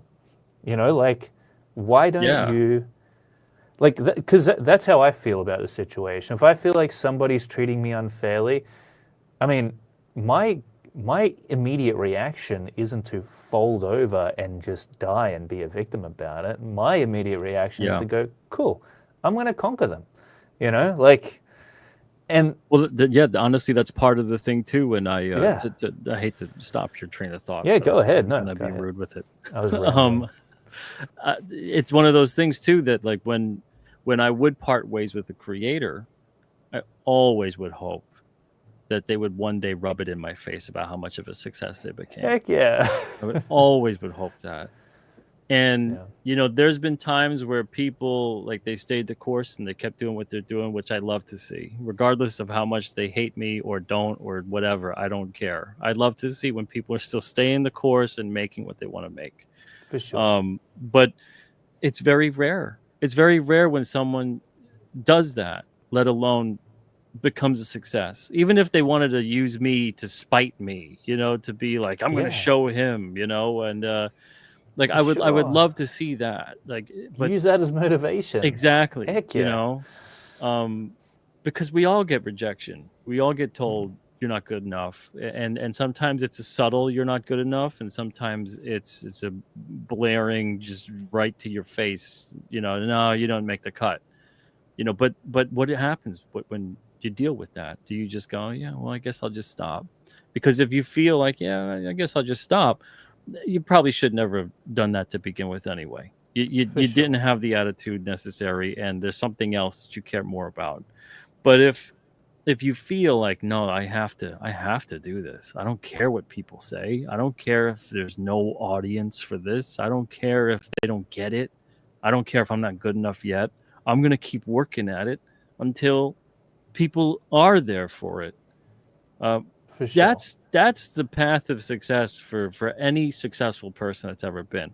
It doesn't mean that you're going to experience success, but that is the only way to have success. Every other way, I could tell you where you're going to end up. You're not going to go anywhere. At least you have a fighting chance. If you actually go, you know, let me find a way to adapt. Let me find a way to be flexible and to improve and to see, well, what do I got to do? What is not working this year that maybe it worked last year? You know, what do you got to do to decrease the stuff that just isn't working out? You know, and find new things that maybe someone's not doing. Maybe someone, like the whole printing thing for me, it was about adaptation, because I was getting priced out of printing comics on newsprint. That's what's so cool about it.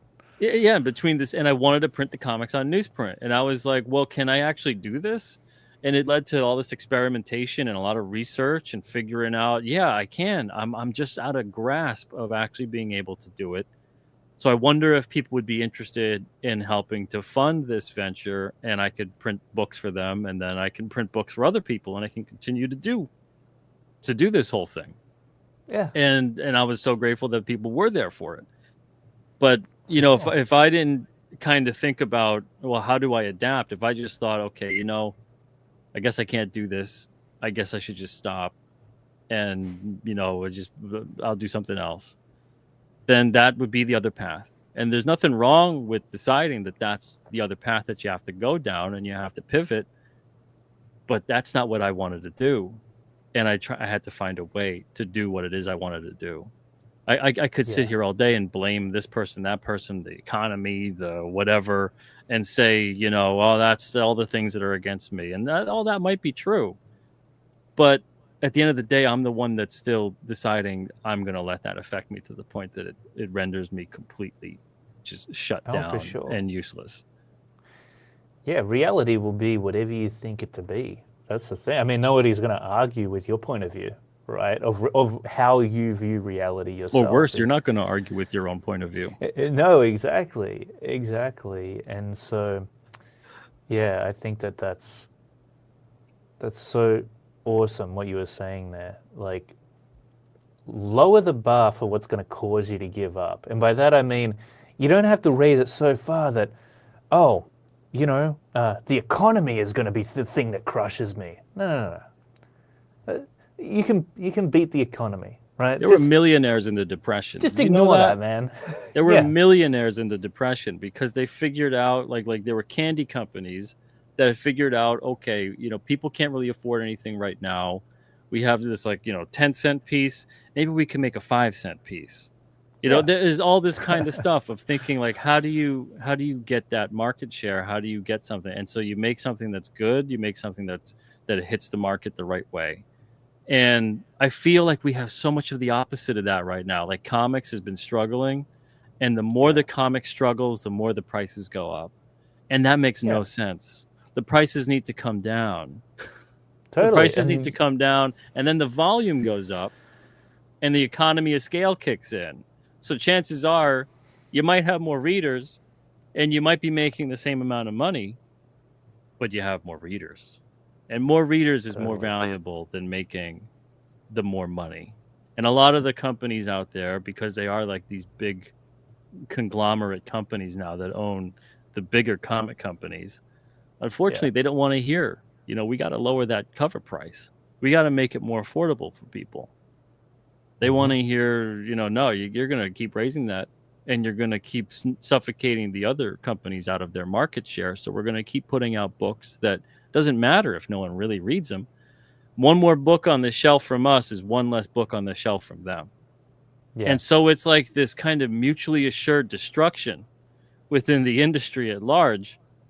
And no wonder why it's been circling the drain for the better half of 10 years. So it's so strange to see when the same mentality kind of pervades on the indie side, where the indie side can pivot a lot faster and adapt a lot quicker. Yeah. You got nothing to lose, man. Just make it happen. And, Peter, you're a good example, right? Like, you're discussing the comic book economy right now, and here you are making a change, making a shift, making them more astonishingly affordable.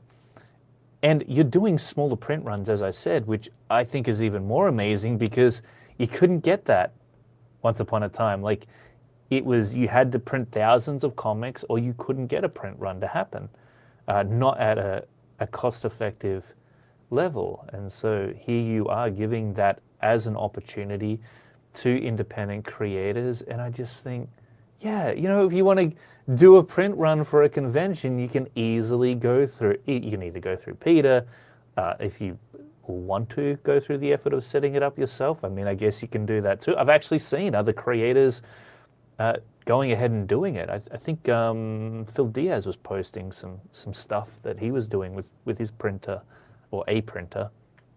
I don't know if he's got one. I think it looks like he's got one. So independent creators have a lot of opportunities right now to completely do it themselves or collaborate with another creator who has the resources to be able to make it happen for them. That is, I mean, that didn't exist. Oh, yeah. Like, not long ago. Like, that was an impossibility.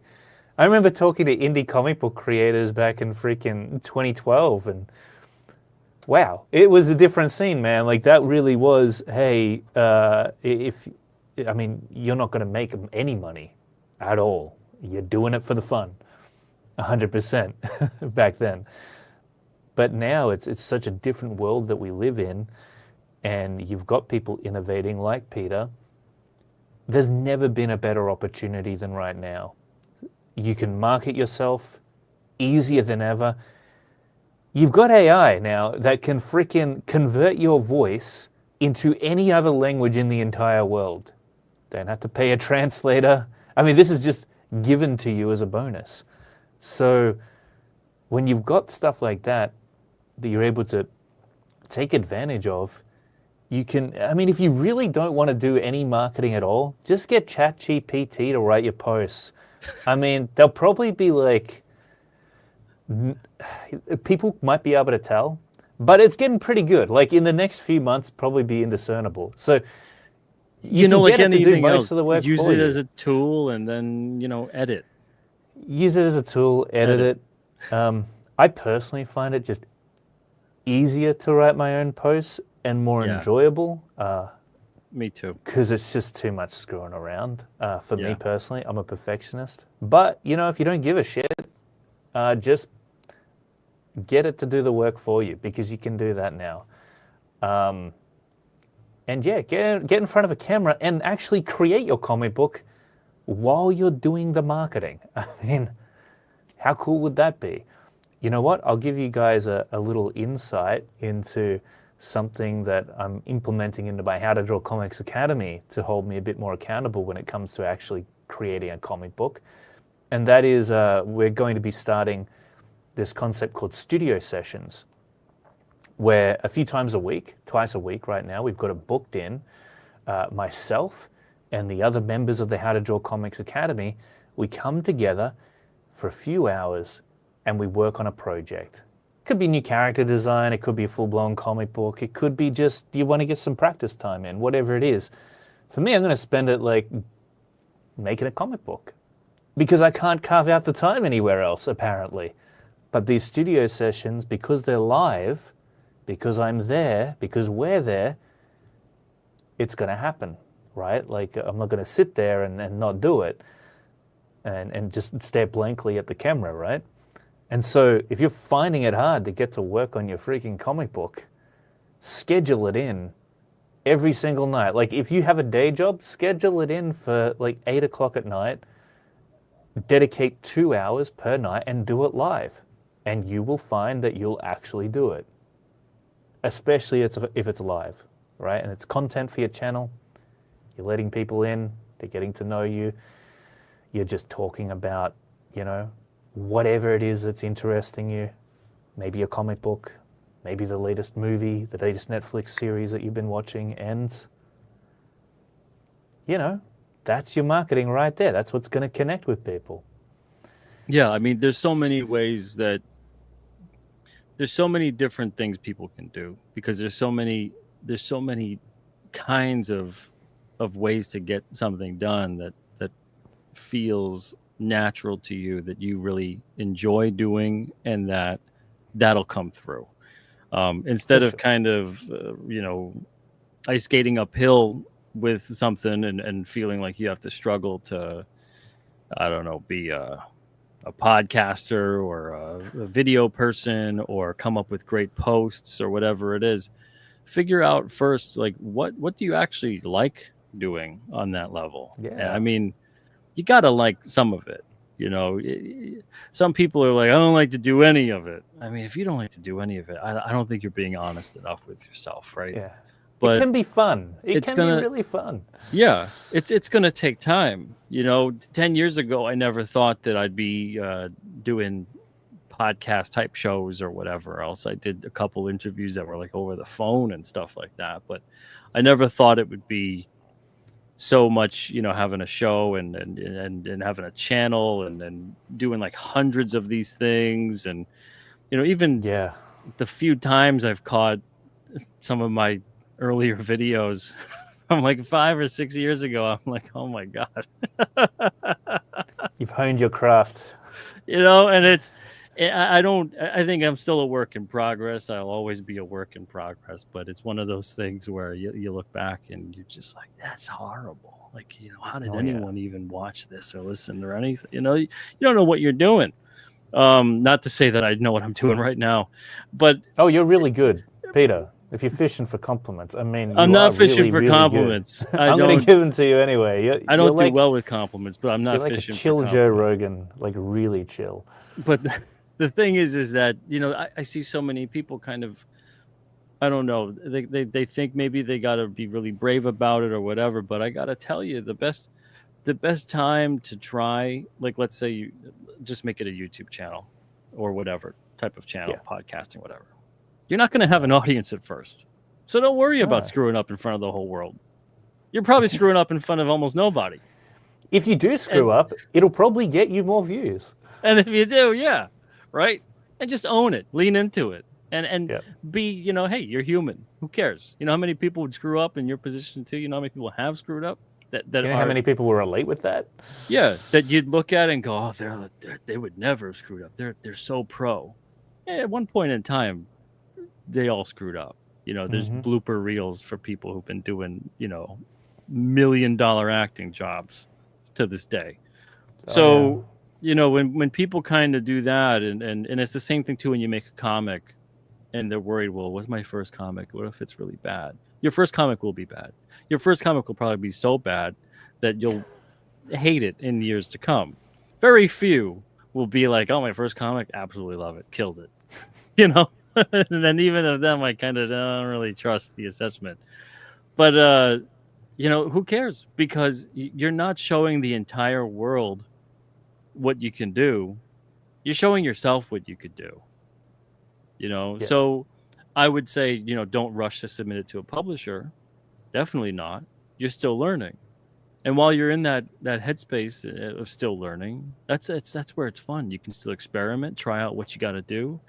You can still fall in love with the process before you start to have a little bit of that crystallization called style, you know, where it starts to solidify, and then you start to feel like there's expectations, and then you start to feel like you can't really experiment anymore because you're going to let people down, and you know.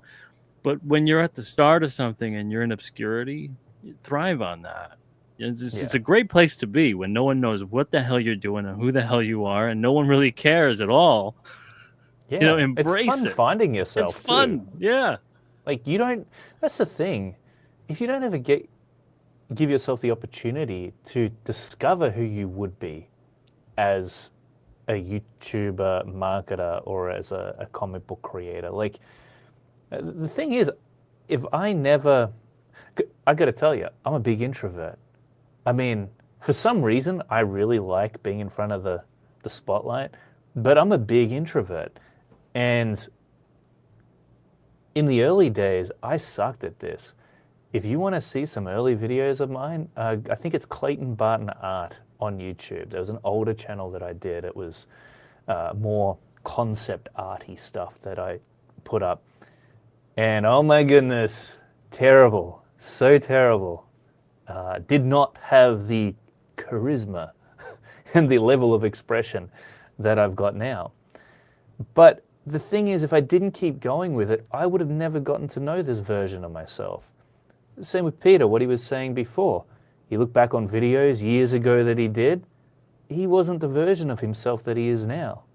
So you go through this process of self-discovery. You get to be creative. You get to try things out, see what lands, experiment, and get more the fact that you mess it up along the way, when you mess it up, it just directs you toward the natural trajectory that you're supposed to be on.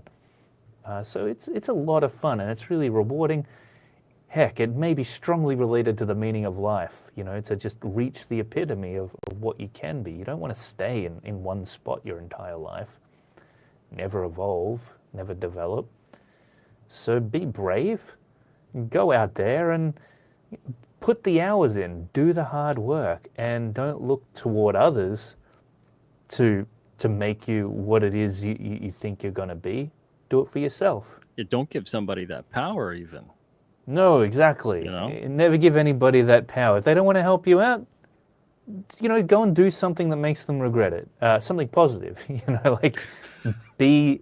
Yes, something positive for don't yourself go and uplifting. Yeah, exactly. Yeah.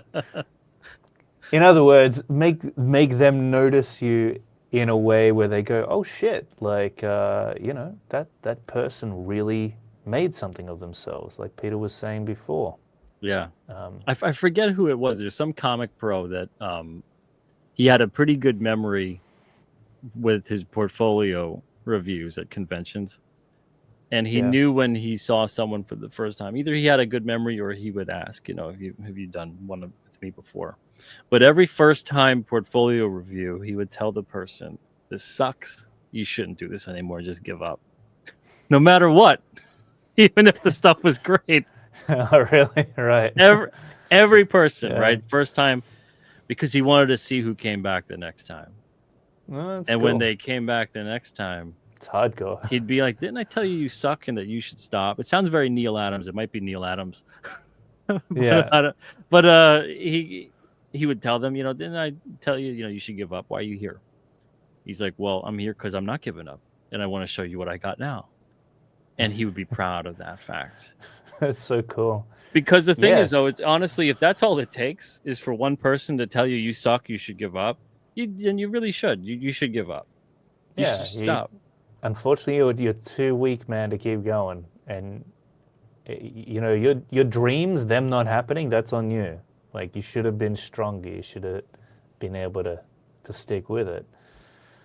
If they mattered that much, like, you should fight anybody on that, and fight them by actually going ahead and doing it anyway, with or without them. If people want to join you for the ride, cool. But the train doesn't stop chugging. All right, it's gonna happen. Exactly. But yeah, Awesome. so I'm really excited about this new path with the printing. It's going to unlock a lot of different possibilities for us.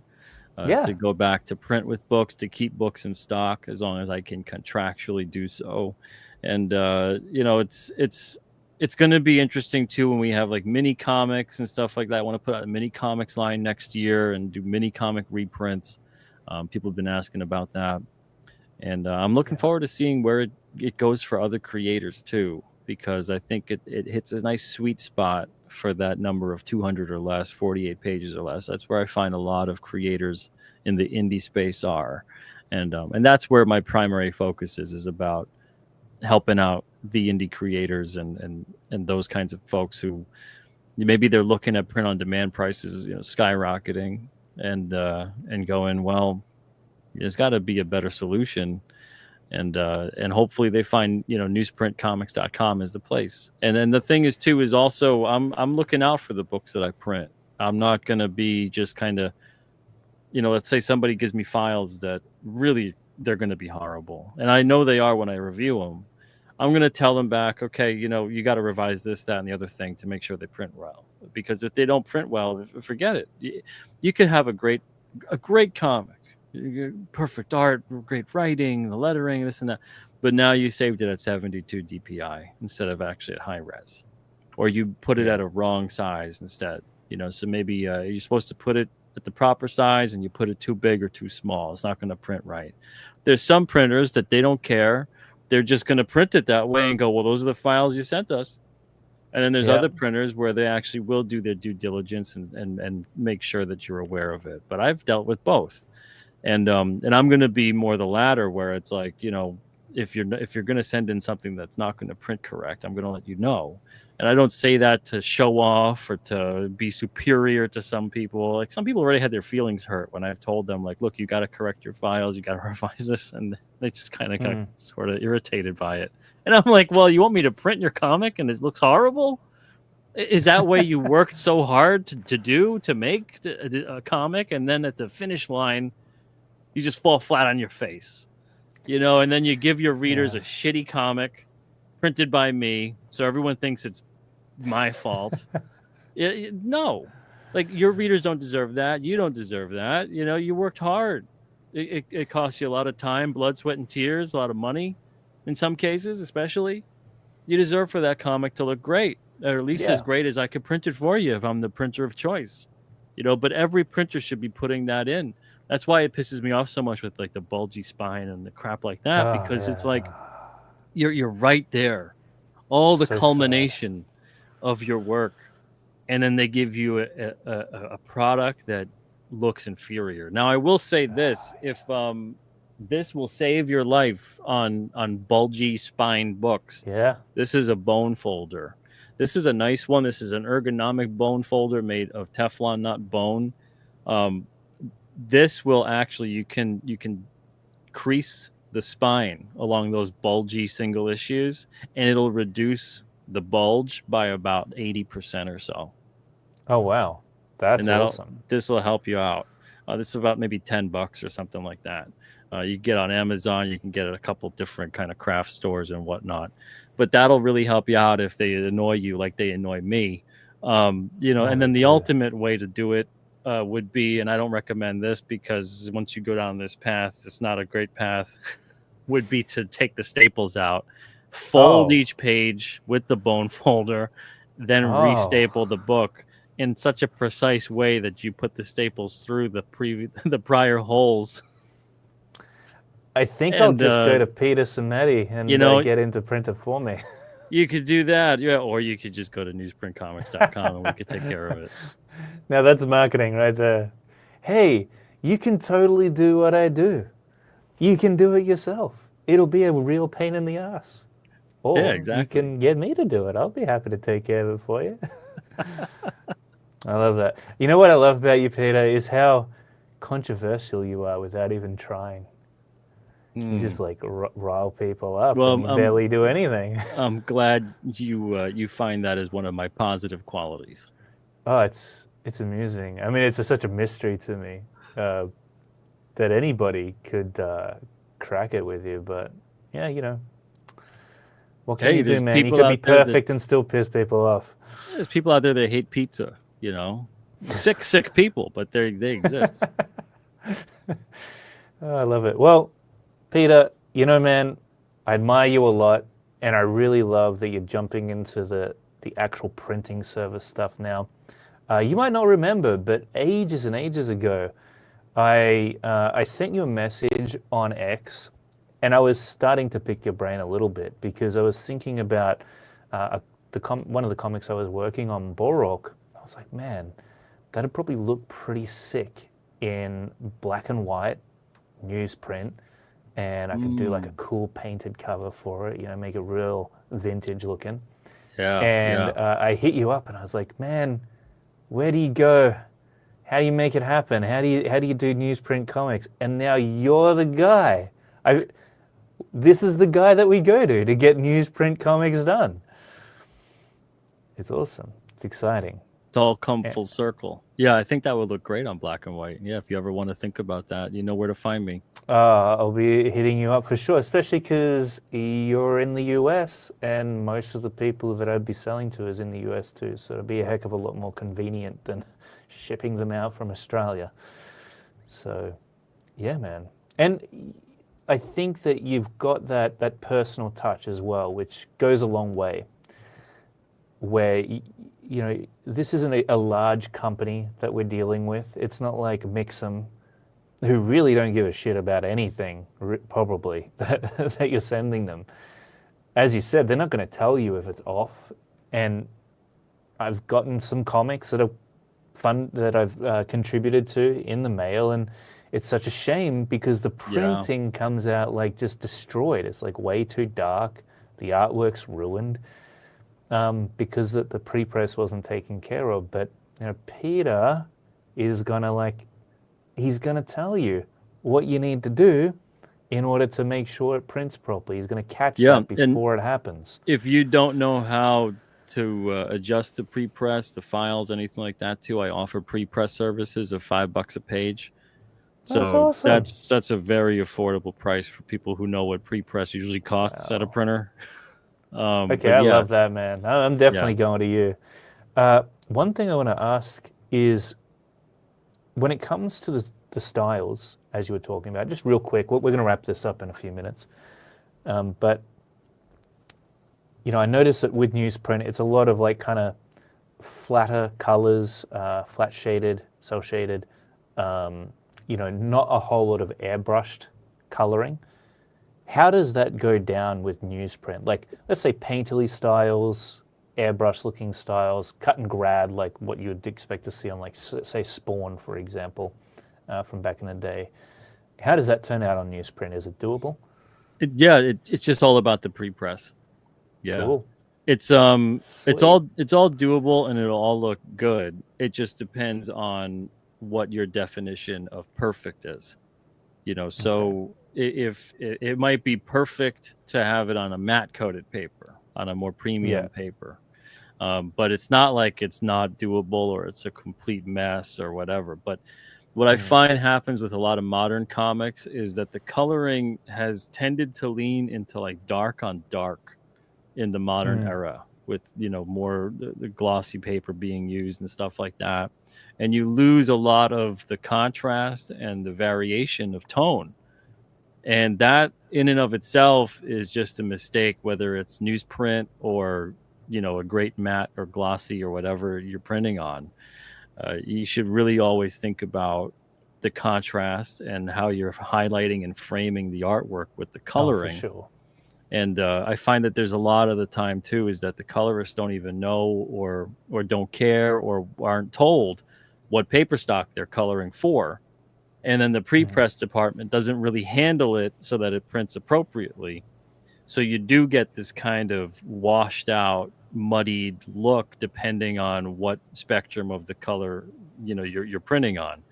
But with Oh, yeah. newsprint, I mean, it really all depends on how you're taking care of the file, how you're prepping the file, the ink coverage. You got to really make sure with newsprint, because of the fact that it's a more absorbent paper, that you're not utilizing like a lot of ink on there, because you can use a lot less ink to still get the same color and the same tone than you Yeah. would on like a coated paper stock. So Cool. it's stuff like that. You don't want to get too crazy with the black and putting black into the color in there, and so to darken a color. You want to make sure you have way more of a knowledge of color theory and Certainly. understanding how to make the tone different on color without just going to, just put some black in the color and just darken the color, because it'll really muddy it up. But yeah, that's really what you got to lean towards. And the brighter you have it on the monitor, the better it'll print on, and I mean the truer the color on the monitor, the better it'll print on newsprint or an uncoated paper stock. But it's possible. Cool. Absolutely. Wow, that's exciting. Awesome, Peter. Well, it has been an absolute pleasure chatting with you. Once again, I love whenever we catch up, always interesting conversation that we have together. And I know that the people tuning in, they really enjoy it too. So, yeah, thank you to everybody, by the way, right now who's with us live. I see you, Admiral Wackass. Love that guy. Sheldon Martin. We got Jose Garcia, Caleb Conver as well, Yang Yan Zahu, and a ton more who have been with us throughout this entire thing. Apex Comics. Love all of you, and I'm sorry if I missed some of you, but we really do appreciate you supporting this beautiful little slice of the comic book industry that we inhabit, and Thank you, allow guys. us to be able to create, do what it is we're passionate about, and hopefully deliver you a product that you'll value, that you'll treasure for years to come, that leave an impression on you, that make good, happy memories for you. Because I know that for me, when I think back to the comic books that I read as a kid, and heck, as an adult, they'll always hold a special place in my heart. And I think we can all say that for the comics that leave a mark on us. So, yeah, it's been really amazing. Peter, any last words that you want to impart on to the wonderful people? Just a big thanks to you and to everybody who's been watching tonight. Really appreciate it. And I mean, Clayton, you're one of my top favorite people to talk to, especially in the comic space. So thank you, man. It's always a pleasure. Really appreciate that, man. Same to you. And yeah, definitely check out, if you are a comic book creator, make sure you click the link in the description below and have a look at what Peter Simeti is offering with his printing service. It seems really, really affordable to me. I love the fact that it's newsprint, because personally, when I was looking around for comic book printing and newsprint, it was difficult to find. You will absolutely not find anyone else doing 200 or less on any kind of newsprint. You just won't. Yeah. Yeah. So there you go. At this level. Peter's the man to turn to. And not only is he available, but he's going to take special care to make sure your comics look good. He's got that personal touch that you're just not going to get from a larger, more generalized company. So, yeah, man, I appreciate everything you do for comics, Peter, and you've been a publisher for a long time as well. In that regard, now you're just upping the ante with this printing stuff. So keep doing what you do. We really love having you around, and it wouldn't be the same without you in this space. All right. Thank you, man. I really appreciate you too. And everybody, thank you again so much. Thank you. Till next time, everybody. Keep on drawing, keep on creating, and we'll see you again real soon. Bye-bye for now.